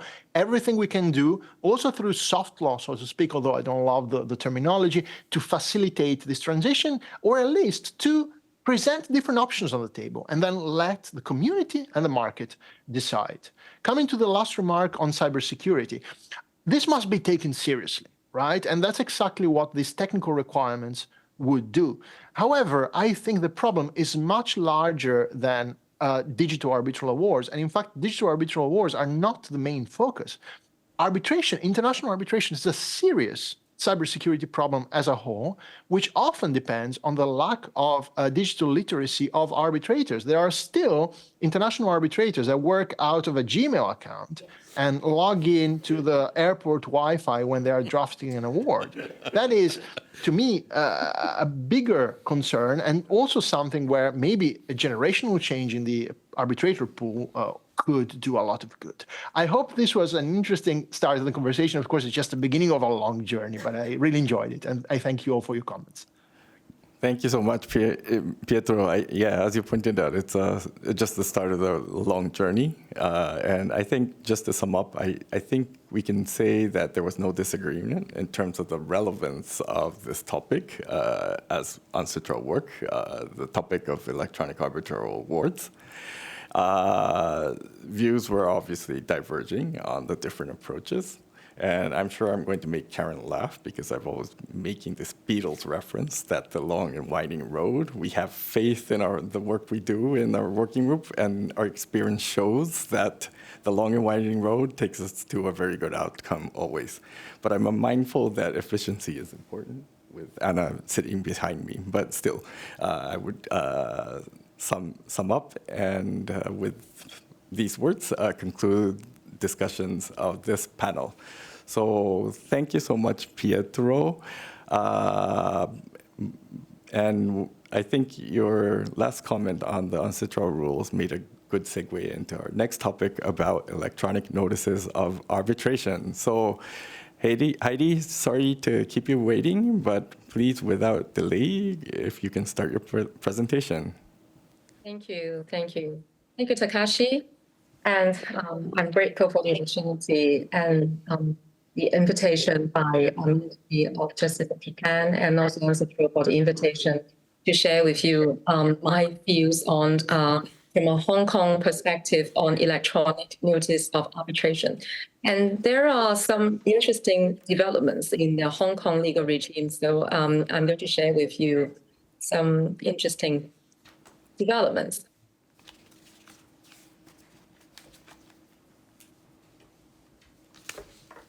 First of all, today, because of time, I'll try to be quick, and then I'll take you guys through the various latest developments in a very concise manner. And the first thing I'd like to share with you some of the two latest Hong Kong court judgments on the Hong Kong Court's approach towards electronic notice of arbitration. It's actually quite relevant to the work proposed of this DRDE, because I do realize that the outcome of those cases is actually very much tied to the proposals as to the effectiveness of using electronic means to serve the NOA. And secondly, I'll also look at the electronic service of NOA in other jurisdictions briefly, so to look at other jurisdictions, how they approach the issue. And firstly, because we are in a digital economy stage, and because it's not only by means of email, and we are at the stage of electronic advancements, so I think that it cannot be ignored for there are various innovative norms of service adopted by not only Hong Kong, but by courts of other jurisdictions. So I'm going to take you through some very innovative decisions in Hong Kong courts and also other jurisdictions. And finally, I take on some practical considerations in the context of arbitration. And I'm also an arbitrator practitioner. So there are some difficulties in particularly dealing with non-responding respondents. So that, these are the matters that I'm going to discuss.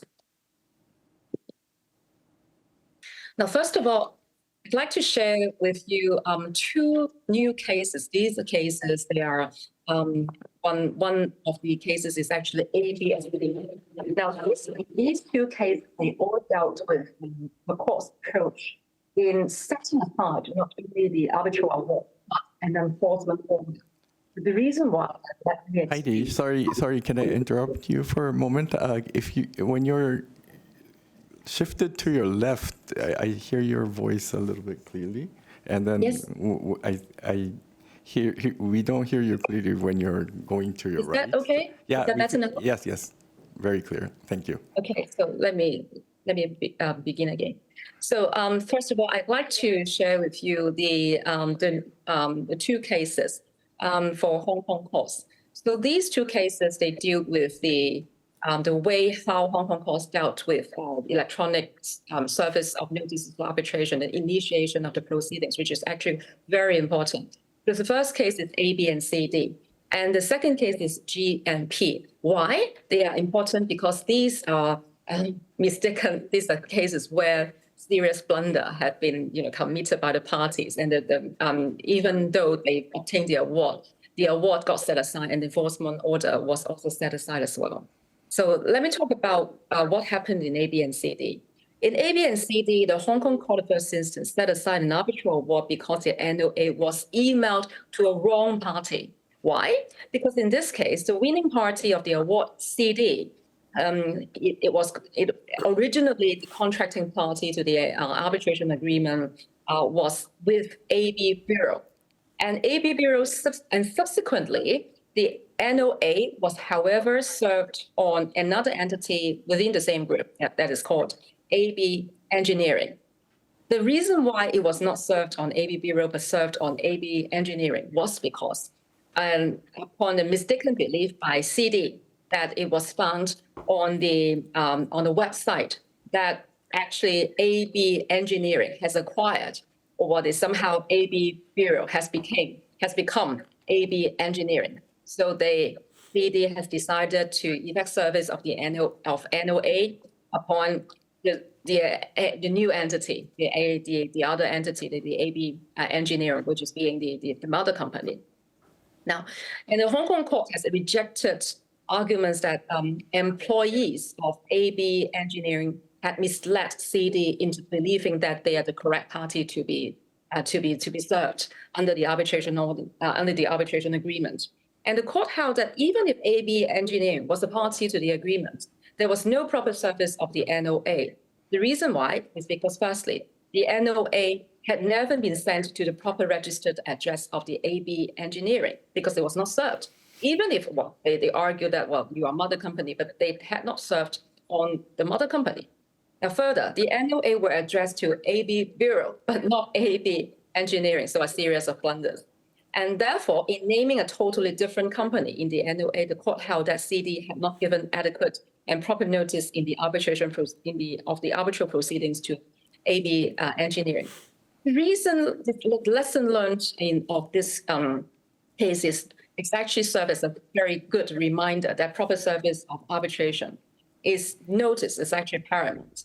And it is also very key to arbitration proceedings, and it goes to the crux and the integrity of the arbitral process. And the difficulty is that sometimes for international conglomerates, and where you have a corporate structure very complex, where different entities bear very similar names, and the claimant might have assumed that there are some external sources. You can base on those sources and effect service, and you can assume that they are correct. So this is actually a timely reminder that do the research and do the due diligence more thoroughly. Otherwise, then even if you've got an award, that it will be set aside. And then the other case is GNP. For GNP, this is another case in which the Hong Kong court set aside an enforcement order because the claimant served the NOA to a wrong email address. How it got wrong? Okay, the correct address doesn't have a T. So they've sent to an email address very similar. They've got an xyz@chinat.hk. So they've got an extra T. So that's why the Hong Kong court said that the difference was actually quite sufficient for the Hong Kong court to set aside it because it was found that the notice was inadequate because it was not addressed to the email address agreed upon by the parties. So it looks like that it's actually quite rule of thumb and 101 that, of course, because that is not the mode that we have agreed upon. But then looking at it in a broader perspective, we will also look at it in other jurisdictions. So these are other situations where electronic services, which are sending NOA by electronic services might encounter other problems.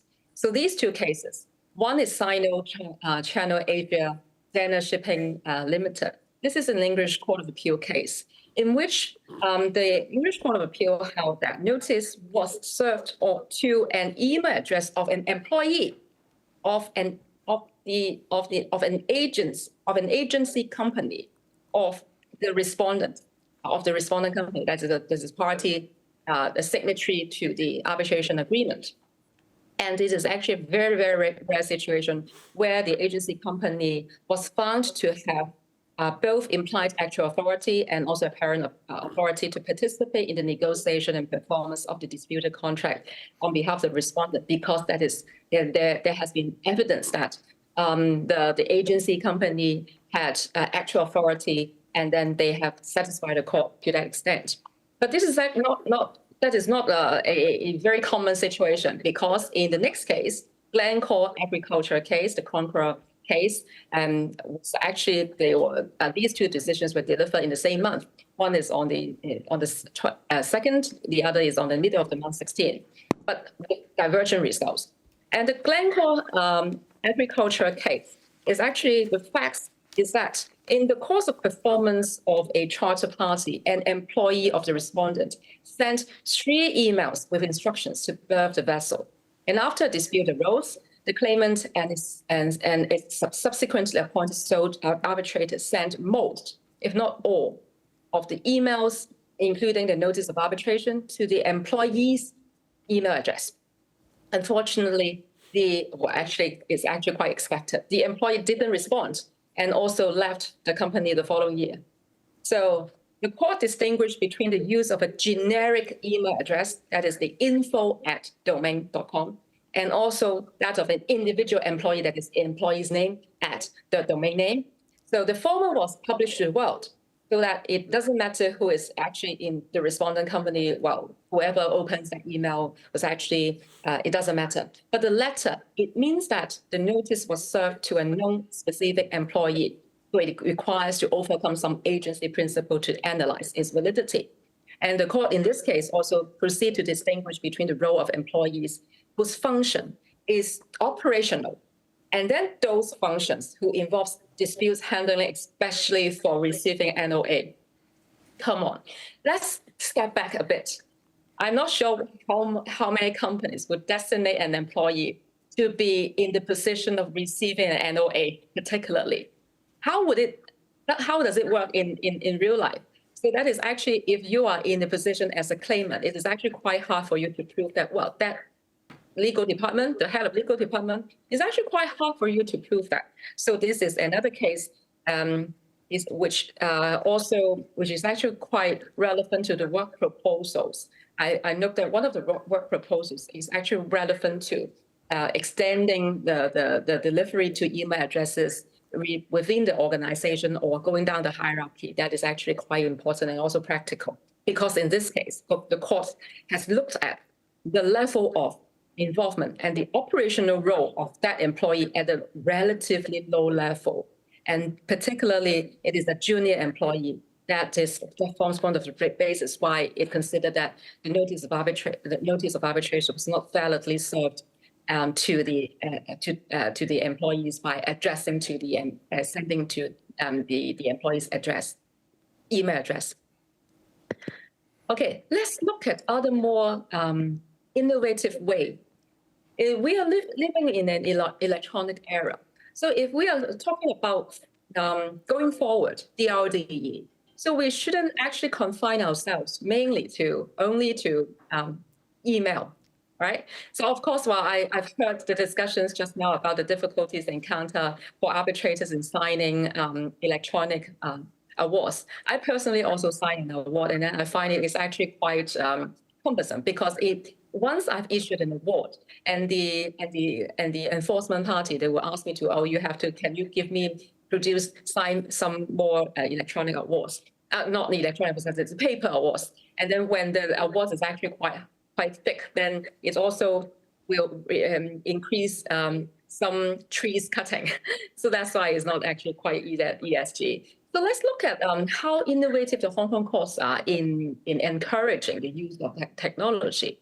Now, these three cases have actually evolved during COVID period because of the disruptions in probably the delivery by the traditional way of paper-based approach.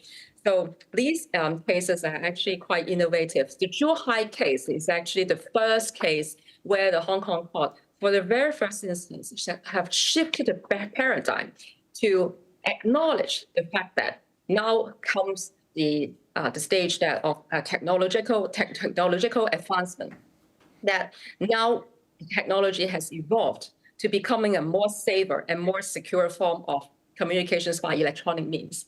So in that case, the very first instance, the Hong Kong Court of Justice has approved the service of an injunction order by means of a social media platform, by Facebook Messenger. And the second case is that the Huang Junshan case. In this case, the Hong Kong Court of First Instance has also approved service of court documents through data room.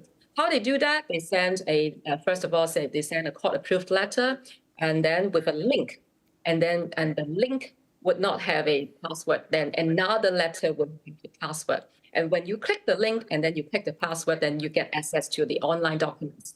And then that will be a lot of saving paper, and also will be very environmental friendly. And the reason being that this is actually a tracing case. That this is actually a fraud case, and the electronic the cyber fraud cases, because there are numerous and potentially numerous defendants to be added. And if the court would like to encourage the efficient delivery of the information that would also be one of the reasons why the Hong Kong Court would also endorse the data room as a means of service. And the next one is the service by posting a QR code at conspicuous place at public area, where people can download the QR code and then access the documents online.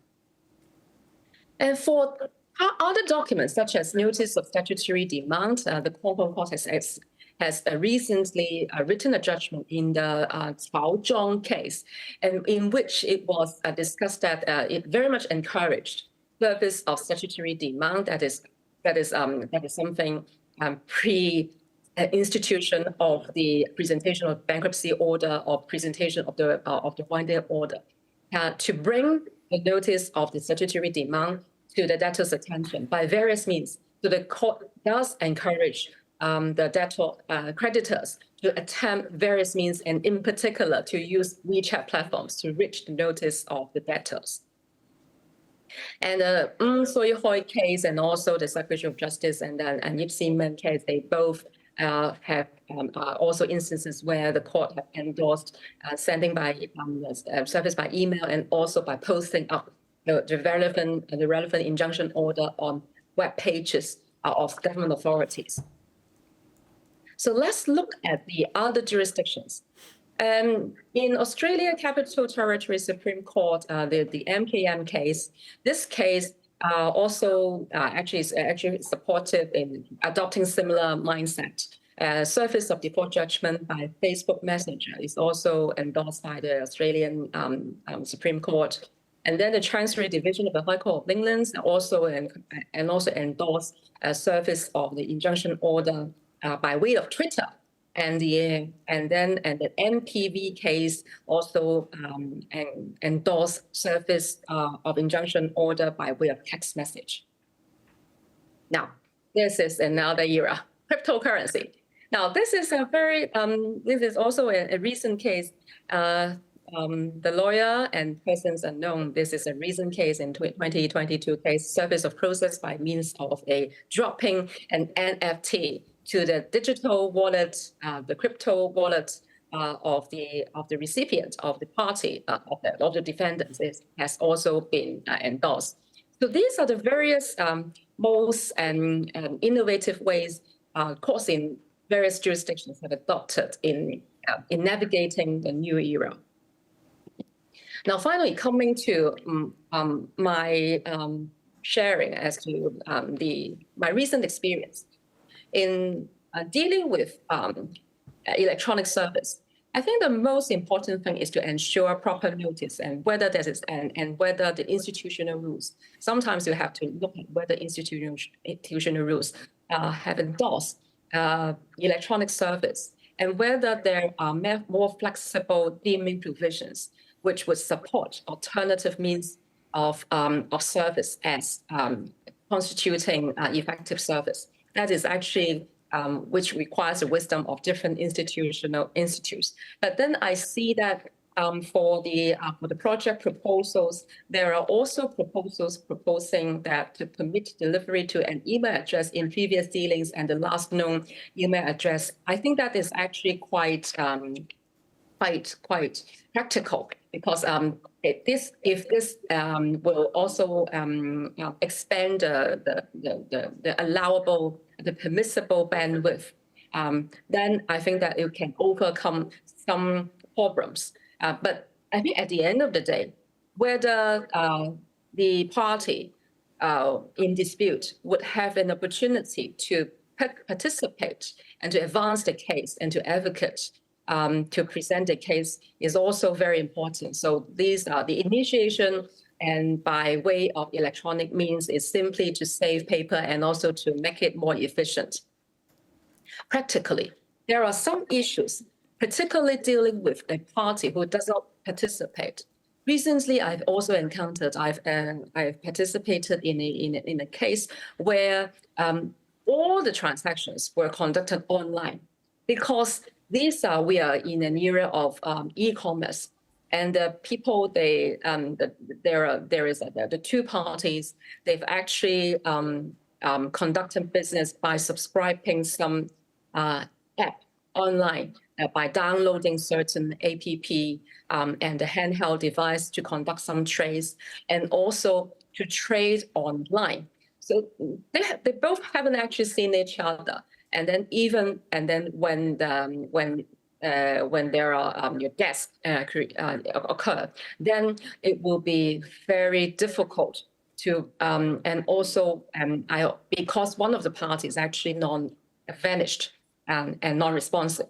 So as an arbitrator, we take a lot of care to investigate as to the terms of terms and conditions to allow and how the entire transaction was entered in the first place, and the agreed mode of service. And then this is actually one of the reasons, and I recall that case was also one using UNCITRAL rules. So I've looked at these rules very closely because I've written a judgment on that. And then there are also parties who are not non-participating parties. They might try to evade service by way of deliberately disabling the read or deliver receipt function, so that it will be very hard for you to track the email. And what if probably it will bounce back? What if it's unread? So these are the actual common issues that would using electronic mode of initiation of arbitration proceedings would have to consider. And then finally, and also in relation to the point that I've just mentioned in looking at various innovative forms of service by way of social media, by way of publishing. Of course, well, that doesn't work because it's confidentiality. It doesn't work by posting up.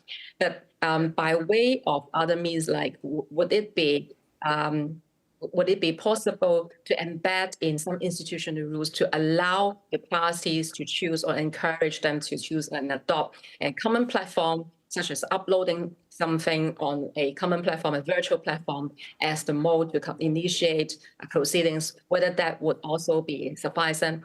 I think that is something which deserves discussion. So this is my sharing, and I look forward to seeing you in Hong Kong, and I also look forward to seeing you and the cherry blossom next year in Japan. Thank you. Thank you, Heidi. Yes, very much looking forward to seeing you in person again. And thank you for all the sharing. You walked us through what's about notices of arbitration in Hong Kong and other jurisdictions, and also court practice in terms of service. And next, I would like to give the floor to Mohammed, who is Associate Director with CIRSICA. CIRSICA is an institution that I have long wanting to hear about, their new rules.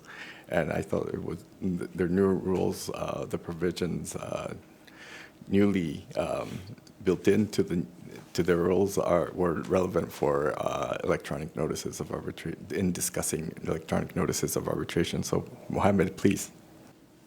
Hello, ladies and gentlemen. It's my distinct pleasure to be here today at the Tokyo Forum on Dispute Resolution, co-organized by the UNCITRAL, ICSID, and the Japanese Ministry of Justice, and especially to Takashi for making this invitation, and to be in this panel and to present how the new CIRSICA arbitration rules embraces electronic notices of arbitration. Before I begin, I would like to say a few words about the Cairo Regional Center for International Commercial Arbitration, or as we call it, CIRSICA. Now, CIRSICA is an independent, non-profit international organization that was established in 1979 by virtue of an international convention between our parent organization, the Asian African Legal Consultative Organization, ALCO, and our host state, Egypt. By virtue of the headquarters agreement concluded between ALCO and the host state, CIRSICA has been endowed with immunities and privileges, ensuring its independent functioning and neutrality with no affiliation to the Egyptian government whatsoever. Now, the CIRSICA was the first arbitral institution to feature on GAR's regional arbitration whitelist since 2016, remaining the only center based in Africa featuring on GAR's whitelist. Corsica was recognized by GAR as Regional Institution of the Year in 2013 and 2019, and the award in 2019 is in recognition of its commitment to improving diversity and its status as one of the most reasonably priced institutions in the world. Now, the Corsica was recognized by the African Development Bank in a 2014 report that was assessed the arbitration centers in Africa, and a 2022 update that was just released in the form of a report dedicated exclusively to the Corsica. According to the AFDB 2014 report, Corsica remains one of the best arbitration centers across the African continent and can readily be recommended for use by parties from both the African continent and elsewhere. The AFDB 2022 report highlighted users' positive views on the strength of the Corsica's case management service, where it mentioned that the general view was that the quality of the services provided compared with the large international centers like the ICC, the SCC, Stockholm Chamber of Commerce, or the London Court of International Arbitration. And now, regarding the Corsica arbitration rules, since its establishment, Corsica adopted with minor modifications the arbitration rules of the UNCITRAL, with some minor modifications. And now the new Corsica arbitration rules of 2024 that just entered into force on the 15th of January 2024, and now I will call it the new 2024 rules, they have been finalized to ensure that Corsica continues to meet the needs of its users, reflecting best practice in the field of international arbitration, international institutional arbitration. Now, the new rules are within the spirit of the UNCITRAL arbitration rules. However, they include provisions previously undealt with issues, namely the consolidation of arbitrations, multiple contracts, early dismissal of claims, and third-party funding. And there are two newly added annexes to the rules, which are Annex 2, Emergency Arbitrator Rules, and Annex 3, Expedited Arbitration Rules. Now, the new 2024 arbitration rules aim to encourage the use of technology in arbitration proceedings in cases administered by Corsica. We have the possibility of an online filing for urgent application under the emergency arbitrator rules. We also have the possibility of online filing for the notice of arbitration, which is a newly added paragraph under Article 3, Paragraph 6 of the rules, which reads, the notice of arbitration may be submitted to the center using the center's form according to the conditions for filing a notice of arbitration online available at Corsica's website. We have the same exact provision for the online filing of response to the notice of arbitration, and that is under Article 4, Paragraph 4. Now, I would like to show you a short video. It's only 30 seconds. It's a sample video in Corsica's website page showing how to file a notice of arbitration online. So first, you will need to follow the steps outlined below. Then you need to click I agree to the consent to the above steps and fill the form, filing a notice of arbitration. You can view the claimant's details, individual or company, and the same for respondent's details. And then there are the attachments, and then click submit. And we have the same thing for the same can be done for submitting a response to the notice of arbitration online, which could include a counterclaim. Now, this brings me to my last slide, which is rather a curious and a unique change in the new 2024 rules. But before you at the slide are the track changes applied on Article 2 of Corsica's 2011 arbitration rules, with a special focus on Article 2, Paragraph 4, Subparagraph C of the new 2024 rules. Now, we have updated the Article 2, Paragraph 4 of the new Corsica arbitration rules by inserting two new subparagraphs, namely B and C, as you can see it on the screen. And specifically in point C, and this is as a last resort, a notice is deemed to be delivered at the email address which the addressee holds out to the public at the time of such communication.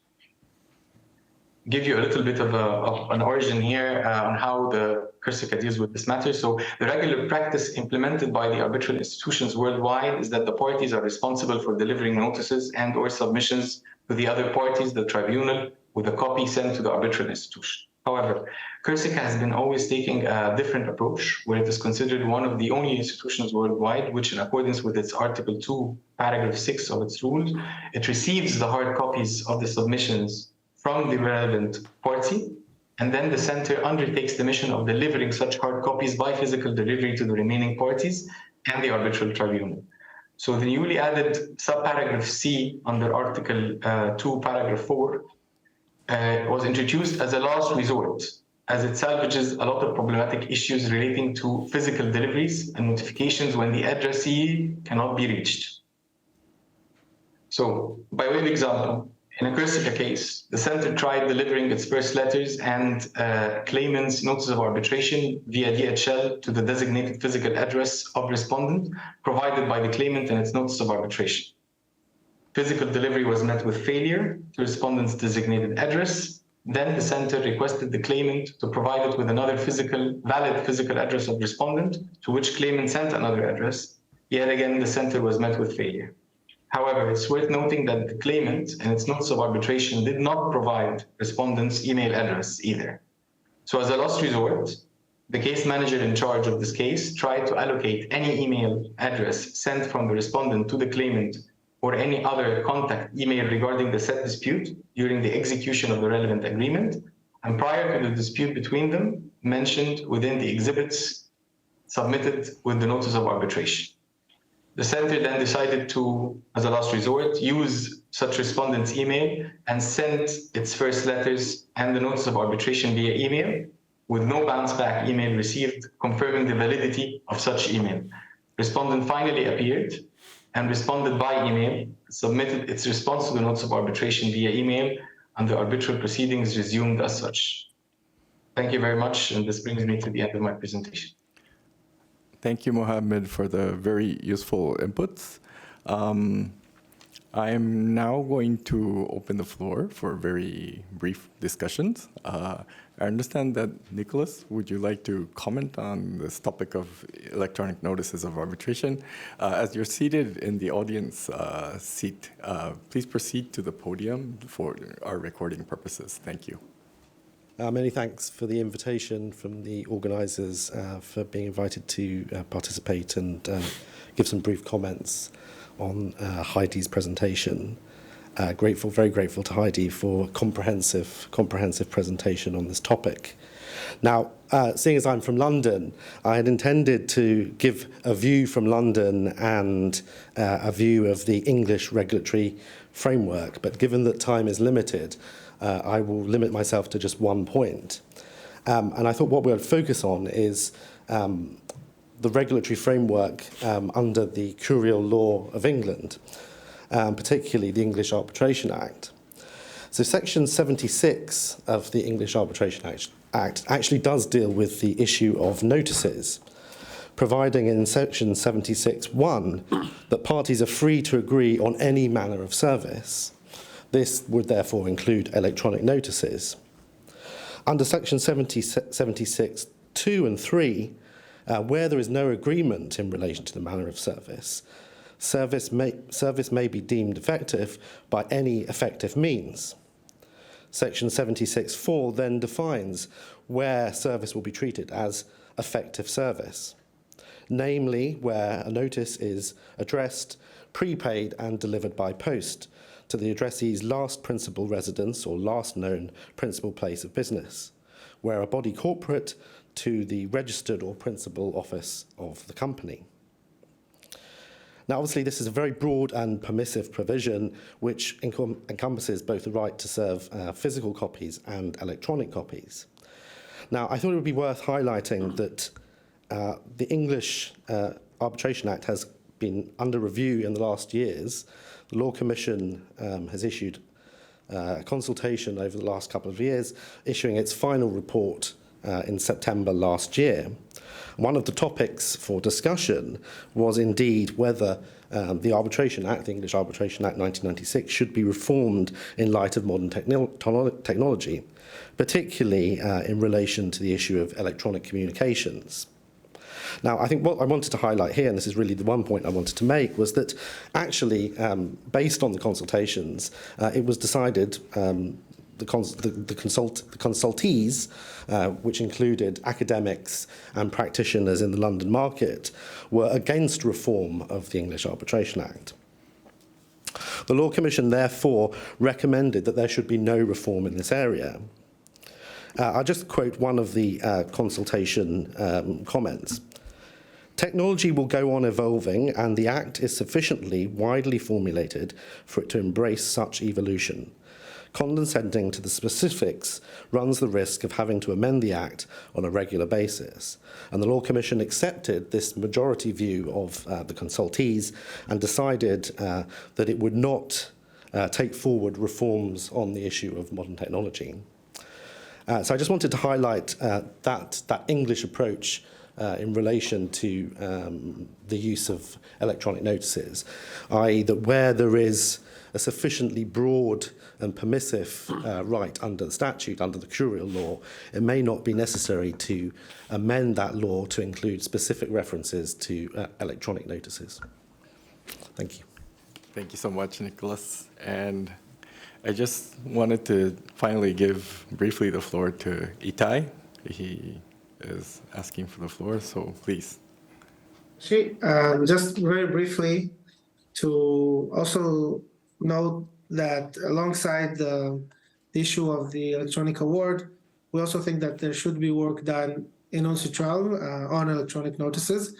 We just saw from the very good presentation by Muhammad that institutions like Sirica have this kind of option, and other institutions also probably have it as well. But we do see an issue when there is no such an option for ad hoc arbitration.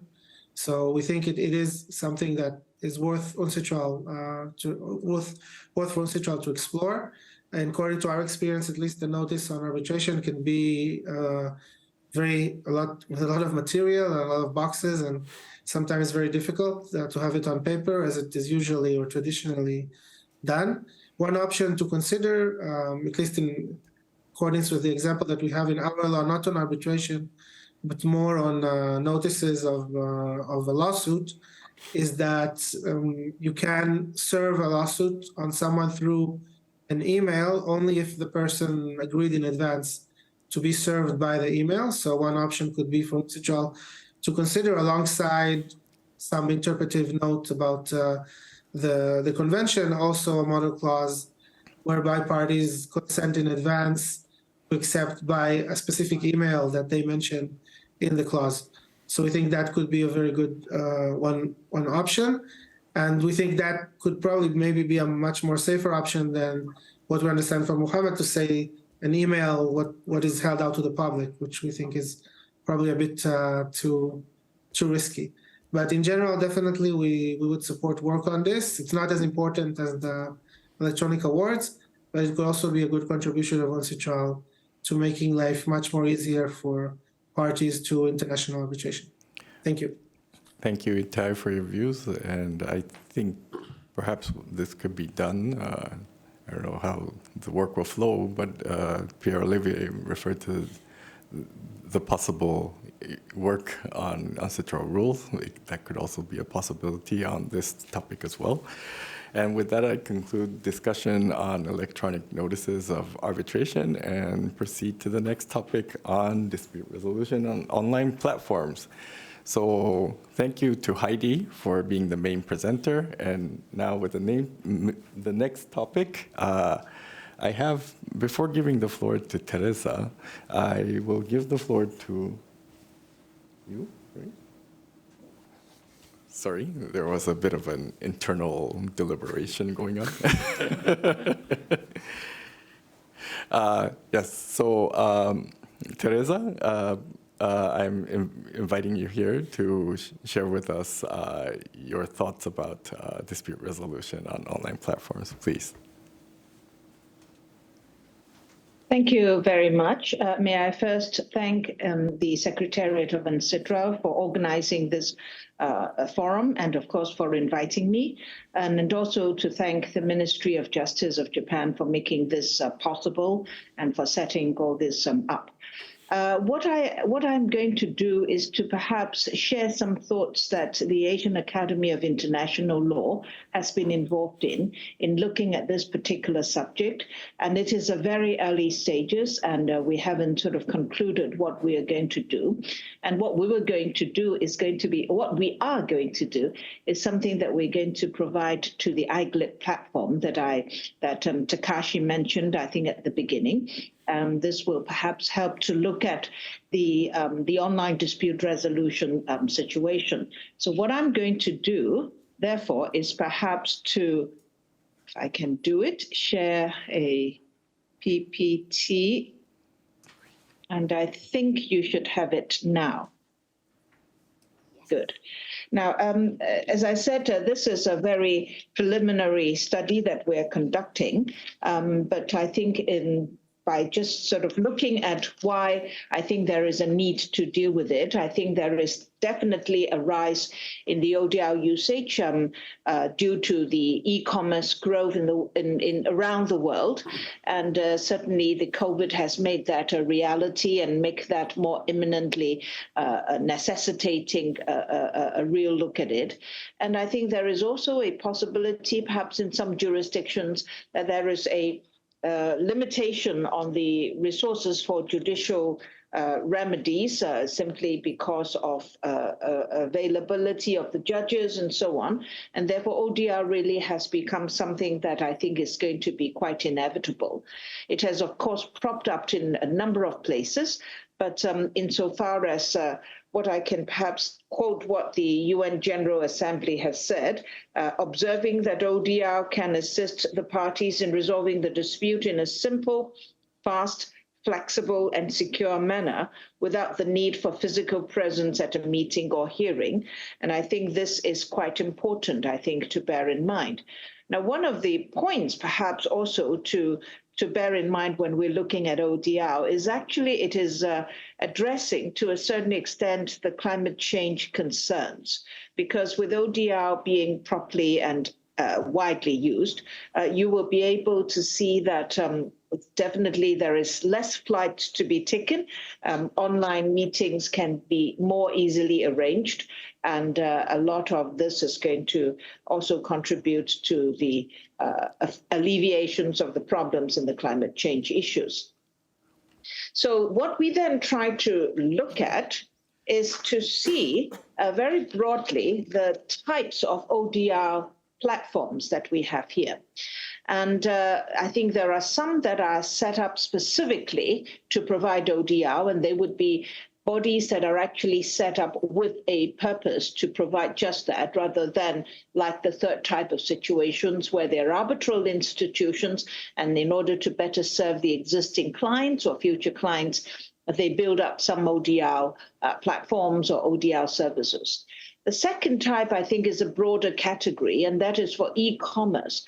A lot of the platforms for e-commerce and indeed other services, such as social media, we have found out that they actually use a lot of ODR online. And I think that is something that is quite impactful to the society as a whole, rather than just the legal disputes that we're looking at. So, for example, if we look at the first type, which is specifically designed to provide ODR, these type of platforms, they tend to be those that are totally devised with online facility and also as it were, a specifically built platform that provides both for documents exchange as well as hearing services. Now, they usually tend to be provided by an automatic step-by-step lead-on. I think we just saw the Egypt Center illustrating a similar type of platform that is available. But I think the mechanism or the technology relating to that is even more specific than perhaps like in the third type of situation. There is also the tendency for these types of bodies to provide for negotiation, mediation, and arbitration, all three types of dispute resolution mechanisms to be used. And it becomes something quite important when they're looking and setting up the mediation platform to have facilities that allow caucuses rather than you log in and log out of a particular Zoom or other video conferencing, but actually once you're on board the platform that you can virtually walk in and walk out of the joint meeting room or the private meetings rooms. So I think those are something very unique to these services. Another thing that these type of service providers, they tend to have would be, they would use AI and provide services, which is, for example, like real-time online modifying a procedural timetable, online transcription with even translation services. And they become a very sort of one package, one stop type of platform providers. So that would be the first type. And I'll go to the third type before I come back to the second. The third type would be existing arbitral institutions that actually either creates a case management platform using, for instance, cloud arbitration type of service systems in order to better serve the client. Now, one of the benefit of it is that these platforms that are built by these arbitral institutions who have already been set up and managing what we would call the traditional form would be able to learn from the traditional forms and improve the efficiency and the cost effectiveness of such ODR that they're going to provide. So that has that added advantage. Most, we think, we've seen is that they provide a narrow scope of service compared to the first form. It would be a slightly different type of ODR service. They may provide a special system for Zoom link, for video link, I should say, and then rather than a complete package as in the first type that we have looked at here. Now, the second type is a very broad type of service providers. We have found certainly a lot of e-commerce service providers, and they would be able to sort of allow you to purchase products from across the world. And so these types of transactions often lead to some sort of disputes, and therefore they have to provide a form of dispute resolution mechanism to deal with them. This type of situations, one of the service provider that we have primarily or perhaps initially interviewed have given us the information that they try and encourage the parties to mediate or negotiate, I should say, first, and only if they could not that they come in. And the effectiveness of how this work we'll get into a little bit more when we come to the report, but I think it is a rather unique way of like peer pressure type of situation whereby their decisions through this process will be quote unquote enforced, or rather I would say complied with voluntarily by the seller in favor of the consumer if that happens, and vice versa. So that is a system that is well worth looking at because of the broad impact that it is going to come about and how this system is going to actually fit into the legitimacy concerns that we may have. Within the second type, there is also, we found out three types of platforms or two types of platforms that are quite interesting. One is with the social media. For example, some of the social media platforms would have disputes relating to certain IP rights being infringed when one of the person or one of the parties who uploads certain information or certain videos or messages may allegedly infringe the IP right of the original holder. And so how are these dealt with? Now, it turns out that they actually, these platforms, one of the platforms that we've spoken to, that we've given us some information and they'll provide us more later, is that they would use what I think it's a little bit like a jury style system.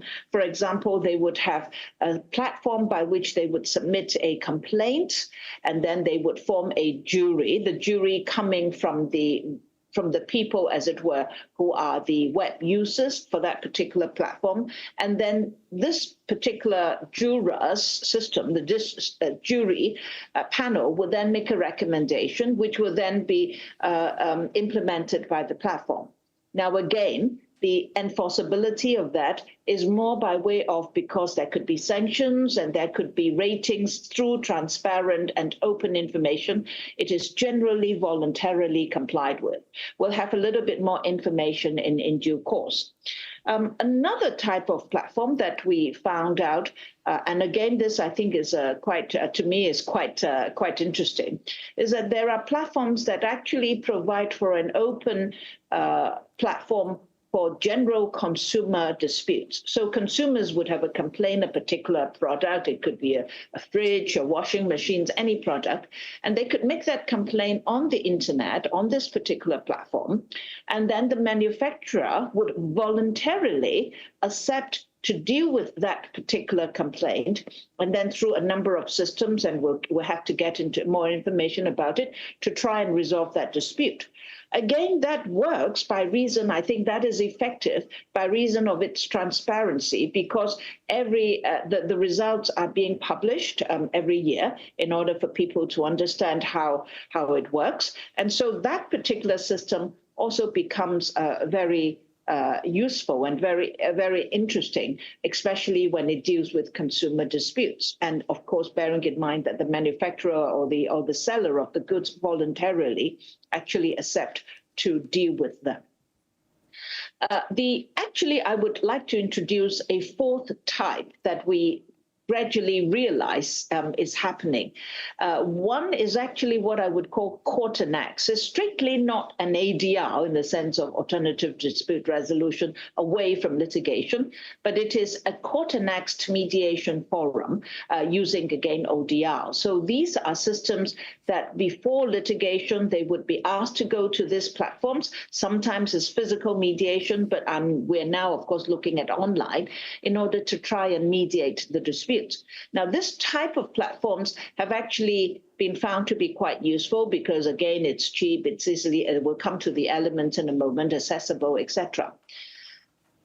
Arising from this court annex mediation, and in fact, also arising from the way the e-commerce providers have dealt with it, there is also, certainly in China, for example, the internet court, which actually is entirely dealt with, everything is online. So it's not strictly an online dispute resolution in the form that we would talk about it in mediation, but I think some of the experiences that are there may perhaps well worth be looking at in order to see how, if anything, we can learn from this type of system. I now turn, if I may, to the essential features of the ODR. Now, here, if I can highlight that, one of the very important point, I think, is when we're talking about ODR here, I'm not talking about dispute resolution online. In other words, I'm not talking about I can send you email, by way of email, my submissions and that sort of thing. I think we're looking at something that has a central repository, that a particular part of the storage system of the service provider would be provided exclusively for the case. So it is an isolated repository, case specific. And I think that's a very important, in our humble view, relevant. The second, I think, important element is, of course, it has to be an online 24 hours, 7 days a week, and 375 days a year type of system. Now, this will not be something that would perhaps physical meetings or physical hearings would ensue, that is an immediate response. However, given that if online is going to be useful, and bearing in mind the time zone across the world, whatever that is said by, let's say, the claimant in one particular application will then be dealt with by the respondent when the respondent side wakes up, for example. So that is why an online 24/7 system becomes quite an important, in my view, something of a proper characteristic of an ODR. The third one, I think, is the integration with power tools, like as I was saying, nowadays a lot of these ODR would actually provide for translation and something more than just one would get on a video conferencing facilities that one would normally get in a video conference hearing. So I think powerful tools using AI would be something that one would expect for a proper understanding of what an ODR should provide. And of course, last but not the least, the use of advanced technologies, AI, blockchain, and these are methods by which the whole ODR can continue to work, because I think once you set up this sort of platform, it obviously will have to be continue to grow, and it will not be providing just for arbitration or just for the submission of documents or just for the provision of hearing, but actually the whole process of the ADR, including negotiation, mediation, and arbitration as the essential features of what I think one should properly understand the phrase ODR. Now, we have then looked at some of the documentations and come up with some perhaps common elements relating to the legitimacy of these ODR platforms. For example, we've looked at the ICODR, ODR standards and ethical principles in some of these bodies, and we abstracted these, what I think may well be something we want to look at if UNCITRAL is interested in pursuing this as a topic for the future studies. These types of elements. Now, I will list them out in 2 slides, and I will go through them very briefly and try and explain how we understand they would give, and they would be something that I think as UNCITRAL can look at and set a guideline on how these some important elements has to be achieved or has to be met, or how they are to be met. For example, when we're talking about accessibility, looking at the various documentations that discuss these subjects, they would be looking at costs, public awareness, and interestingly, I think being very mobile friendly. In other words, it's something that people use on the mobile phone, and people nowadays probably go around with their mobile phone, and if it is something that they have to go back to the office or go back at home with a laptop or computer, that is not quite as accessible as one would be if it is mobile friendly. Second, there's reference to accountability. And in this particular terminology, it means accountable to the users, and probably their system has to be auditable in some way. So I think that may be something that we will need to look at if we are going to establish some proper guidelines and guidance for proper development of ODR. Now, competence really is talking about the competence of the neutrals, of the systems, ensuring timely disposal of the particular applications, cost efficiency, and of course also competence in terms of the medium, that is the language to be used, perhaps also taking into account the culture. So this could be a topic that is quite broad. Importantly is confidentiality, and here the confidentiality relates to the identity of the parties as well as the data there, and so it includes how they are to be stored. Of course, to another element is that of security, but also perhaps how long they could be stored, a little bit like the right to be forgotten type of situation, may be something that will have to be considered. Equality is, of course, one of the always a very important element that we would be looking at, and I think the need for the lack of bias becomes important. How that is to be achieved, also together with the concept of fairness and impartiality, may well be something that will very much depend on how the algorithm is being conducted. This could be addressed, and perhaps how the algorithm should not have a particular bias in, for example, identifying by random when it's random, it has to be truly random, mixed choice of arbitrators or mediators. So I think that non-biased algorithm becomes very important if we are to have a legitimate and a very reliable ODR system, both in terms of equality, fairness, and impartiality. Now, in terms of legality, I think it is looking at how it actually complies with the laws. And for example, I think the early discussions on service, on the actual award itself, the digital signatures, all these things will have to be complied with for the ODR platform to actually be able to meet the legality requirements in the relevant jurisdiction, as well as within the perhaps the cross-border approach as well. So I think that will be something to be looked at.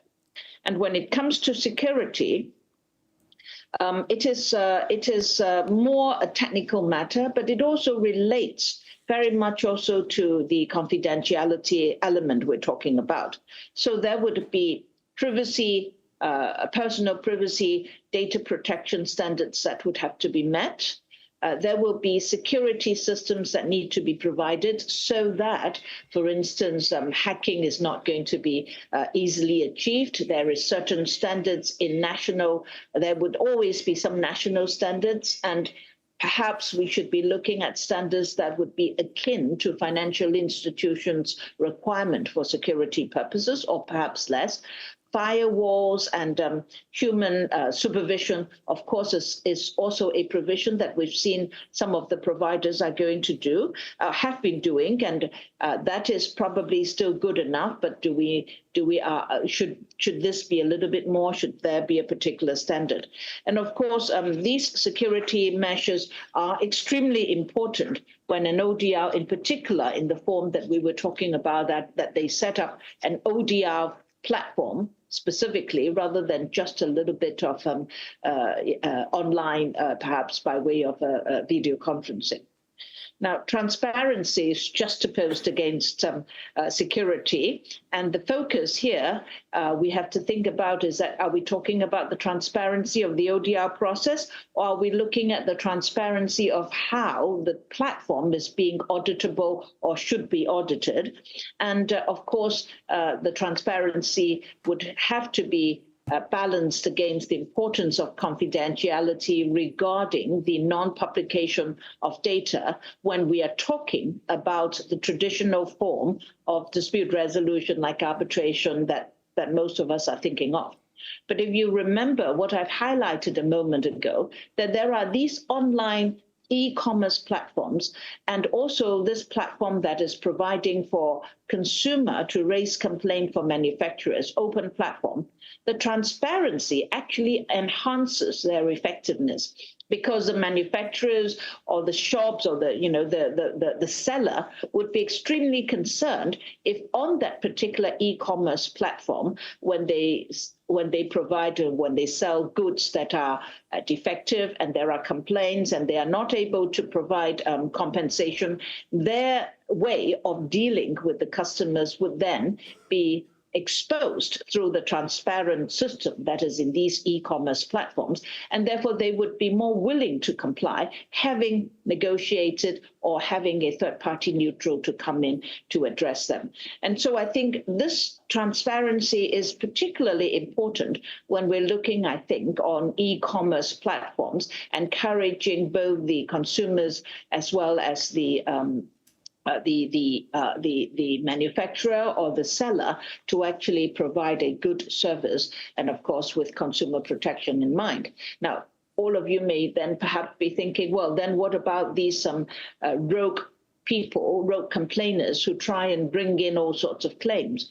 We are learning from some of these providers, from one of the providers who actually say that they've actually had a very basic screening system. Now, we have yet to learn a little bit more. It may not be perfect, but certainly a little bit of a screening system would be of use, I think, before the whole system becomes relevant. So I think if we go back and look at how these service providers address these elements, I think it would be particularly useful for the continued growth and use of the ODR.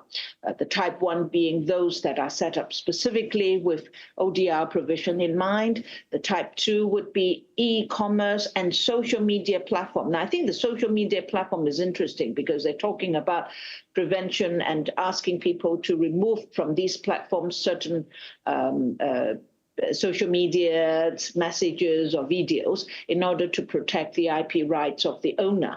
So I think these are very important, and type 2, I think, is a very broad category that we can look at. Type 3, as I said, is perhaps a narrower category, meeting and chasing up with the developments of ODR.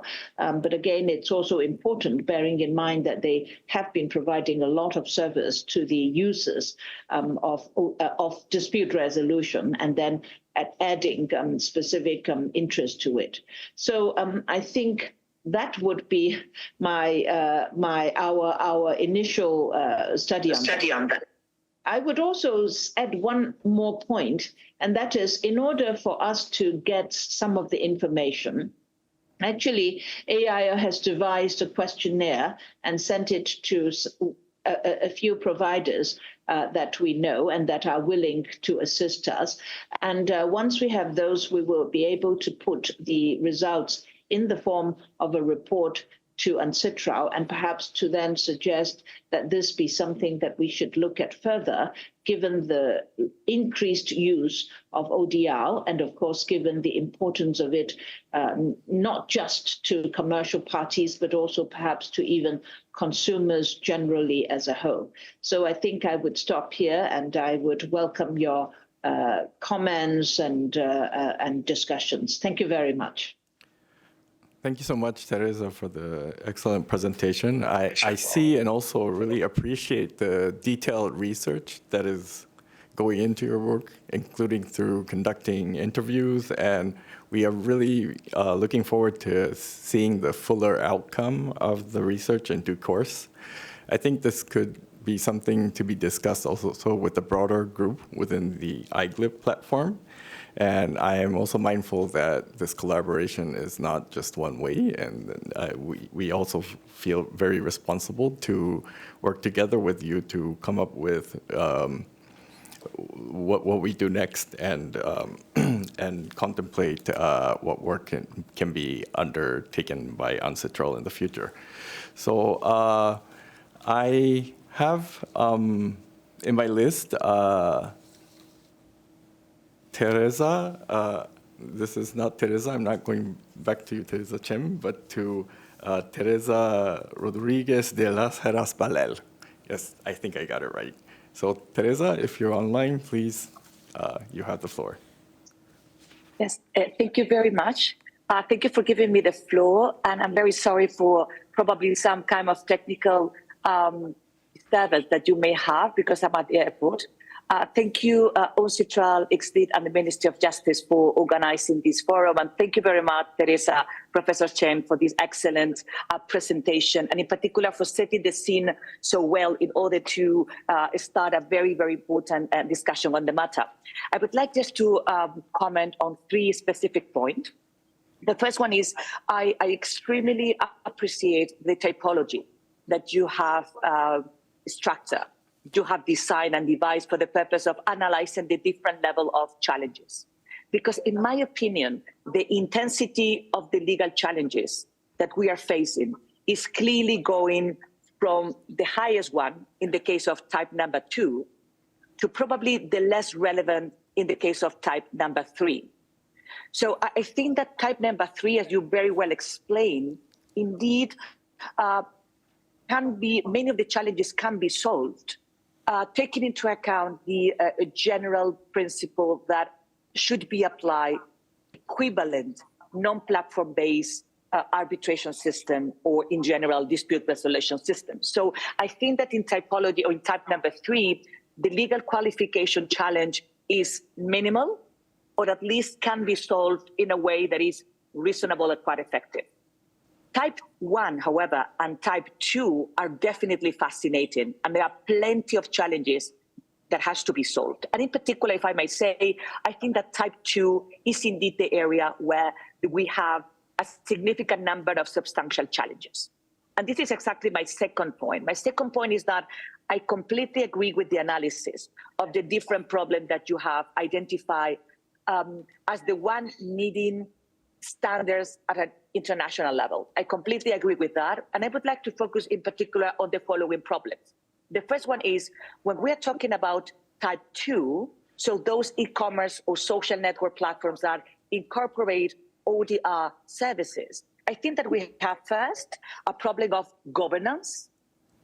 And the problem of governance is going to have a very clear impact on fairness and impartiality. Second, is going to have a very significant impact on the recognition of the decision. So what is indeed the legal nature of that particular decision for the purpose of being recognized and enforced beyond the platform itself? And third, I think that we have to solve the problem about what is going to be the role of the internal policies of the platform. So, for example, first, to which extent the terms and conditions of the platform are going to be sufficient for the purpose of ensuring that this dispute resolution mechanism has been consented by the parties. You mentioned, Teresa, when we have consumer, when these kind of problems definitely are aggravated, but definitely we have another problem about the procedural law and the applicable legislation, to which extent we could consider that the internal policies of this platform could be indeed the applicable law to the procedure and to the substantive decision itself. And finally, another very interesting point is about the conflict of interest that could arise because the fact that the operator of the platform has a main business, e-commerce, but incorporate an ODR service that could entail a conflict of interest if there is a total impartiality of the ODR operator or the ODR service provider vis-a-vis the operator of the platform.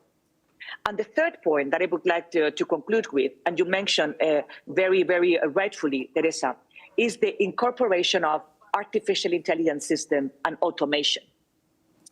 And for me, the areas where we really have to develop standards and solve legal problems are first, to which extent we can use AI for the purpose of adopting decisions that are going to have legal effect in the context of the dispute resolution system. So purely automated decision-making, effect and enforceability. And second, to which extent we can incorporate artificial intelligence system for the purpose of automatically enforcing the decision. So to which extent we could have decisions that are indeed enforced by the platform itself in a way that is very effective, but is based on AI system. So thank you very much for giving me the floor. Excellent report, fantastic presentation. And I see indeed these challenges that I just very briefly summarized as requiring a very important international analysis and definitely uniform standards in this regard. Thank you very much. Thank you so much, Teresa, for your excellent insights. And also now I have on my list, Yun, you have the floor, please. Thank you, Takashi. First of all, I would like to thank the UNCITRAL Secretariat and the Japanese Ministry of Justice for organizing this very meaningful project. And also I enjoy very much the insightful and comprehensive presentation of Professor Chen.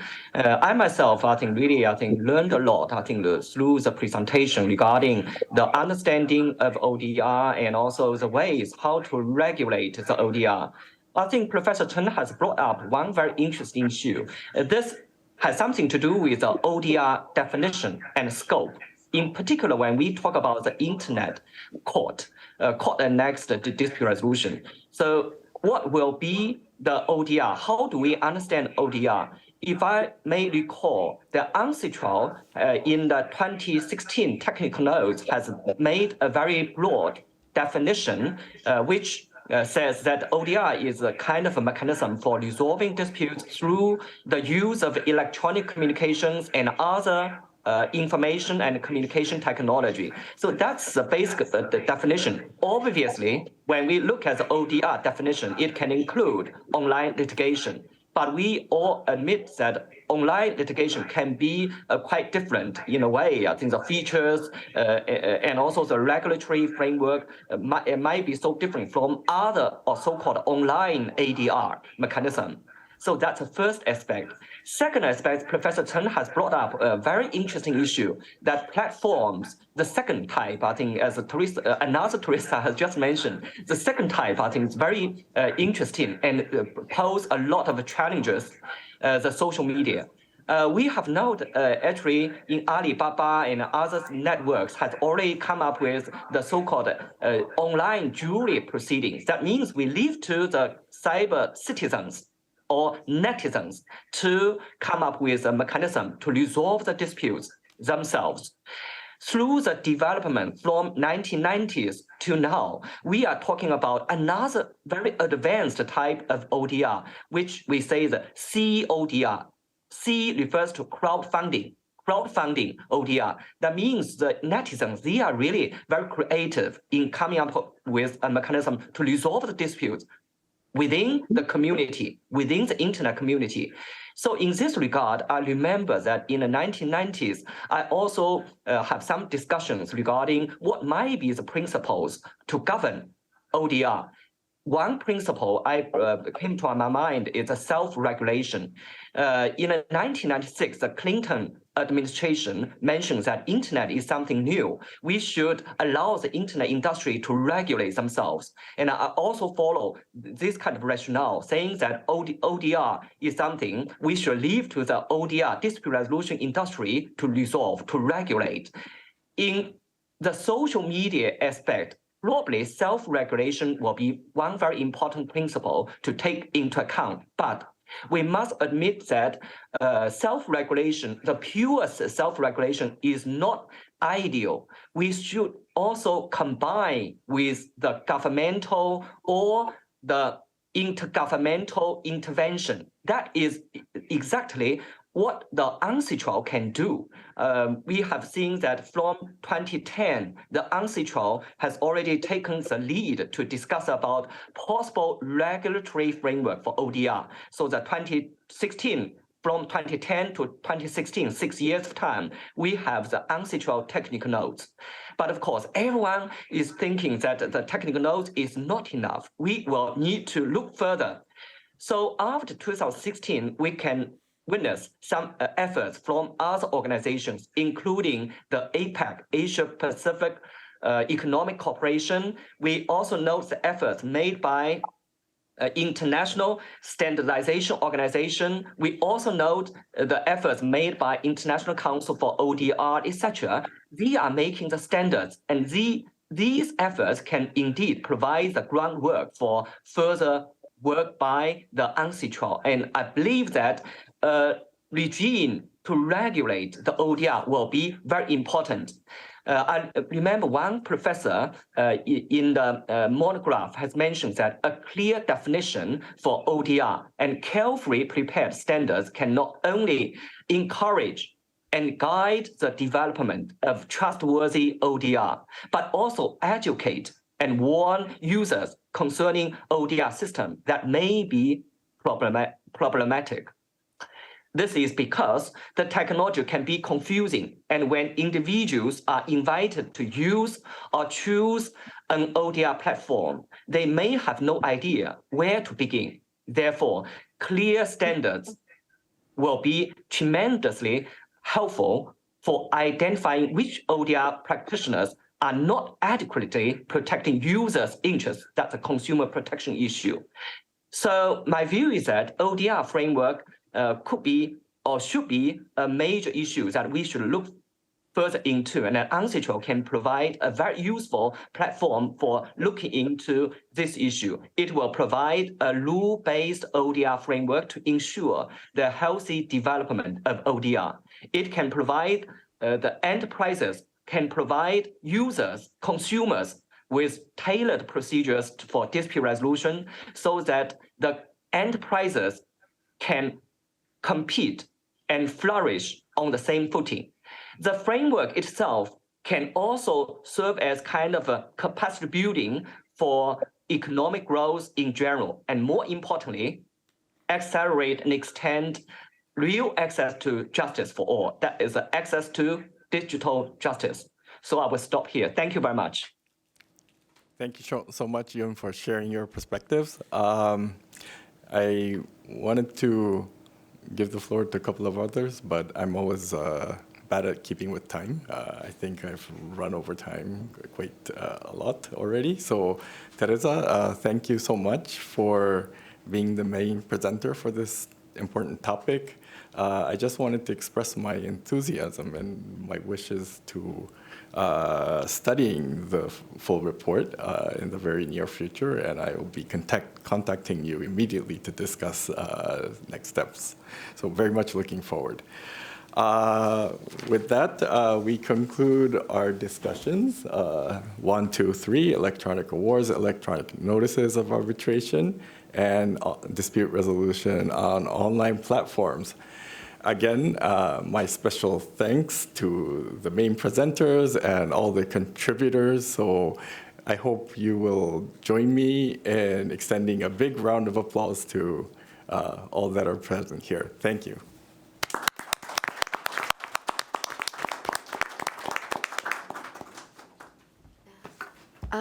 So we're reaching the end of a very rich and a very full day of brainstorming, of exchanges, and of presentations of work achieved.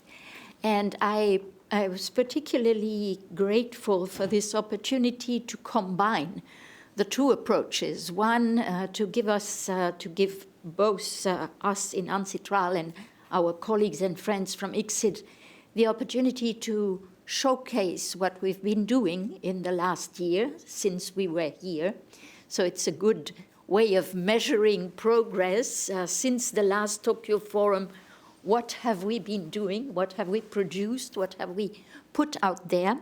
And also to use this forum for further exchanges of ideas and developments, and present that to the arbitration community at large, and draw on the specificities of Japan, of Japanese experience in arbitration, in mediation, and also we've heard now these new topics with the way technology is impacting dispute resolution in various ways. So I think I would really be remiss if I did not again reiterate all our thanks to the Ministry of Justice, to Noriko-san for having invited us here again this year, for giving us this forum as a platform for promotion, but also for brainstorming and gathering new ideas. And I'm quite amazed to see the number of participants that have been participating online. We had over 100 people online, plus those who were with us in the room. So I think the format is really proving to be very useful and very very user-friendly, with, of course, the exception of those who had to wake up very early and those who were still not in bed. But really, thank you very much for this successful event.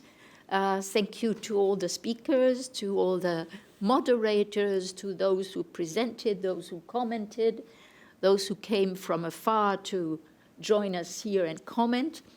So, and with that, thanking you profusely and looking forward to the fourth iteration of the Tokyo Forum in 2025. Thank you very much.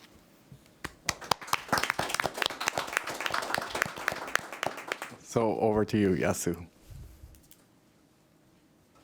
Thank you, Takashi. Finally, I'd like to give the floor to the Assistant Vice Minister of Justice, Ms. Noriko Shibata, for closing remarks. Thank you. I'm grateful to address the closing of this forum.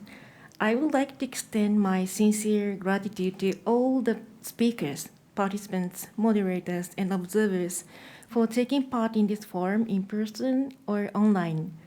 Regarding the ICSID session, I'm pleased to hear that the discussions over the 4 topics were all very stimulating and cutting edge in the recent international arbitration practices. I would like to give my special thanks to the coordination by ICSID and the contributions of all the panelists. And with respect to the UNCITRAL session, thanks to the valuable contributions of all the participants, we have had fruitful exchanges on various matters relating to the electronic arbitration and notice and online platform. Specifically, we are pleased to hear the enthusiastic discussions over the legislative option regarding digitalizing arbitration award. We hope that the excellent interventions and presentations made today will assist the UNCITRAL Secretariat's effort in wrapping up that long journey of stocktaking.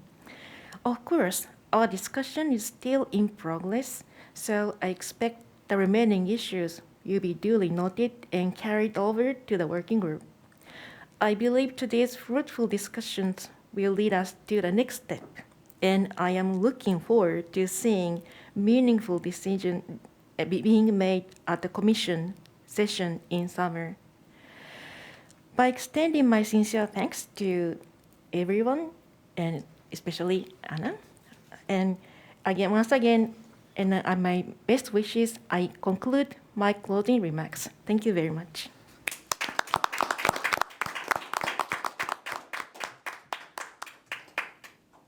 Thank you. With this, we conclude this forum. Thank you very much for your participation and observation, and see you all.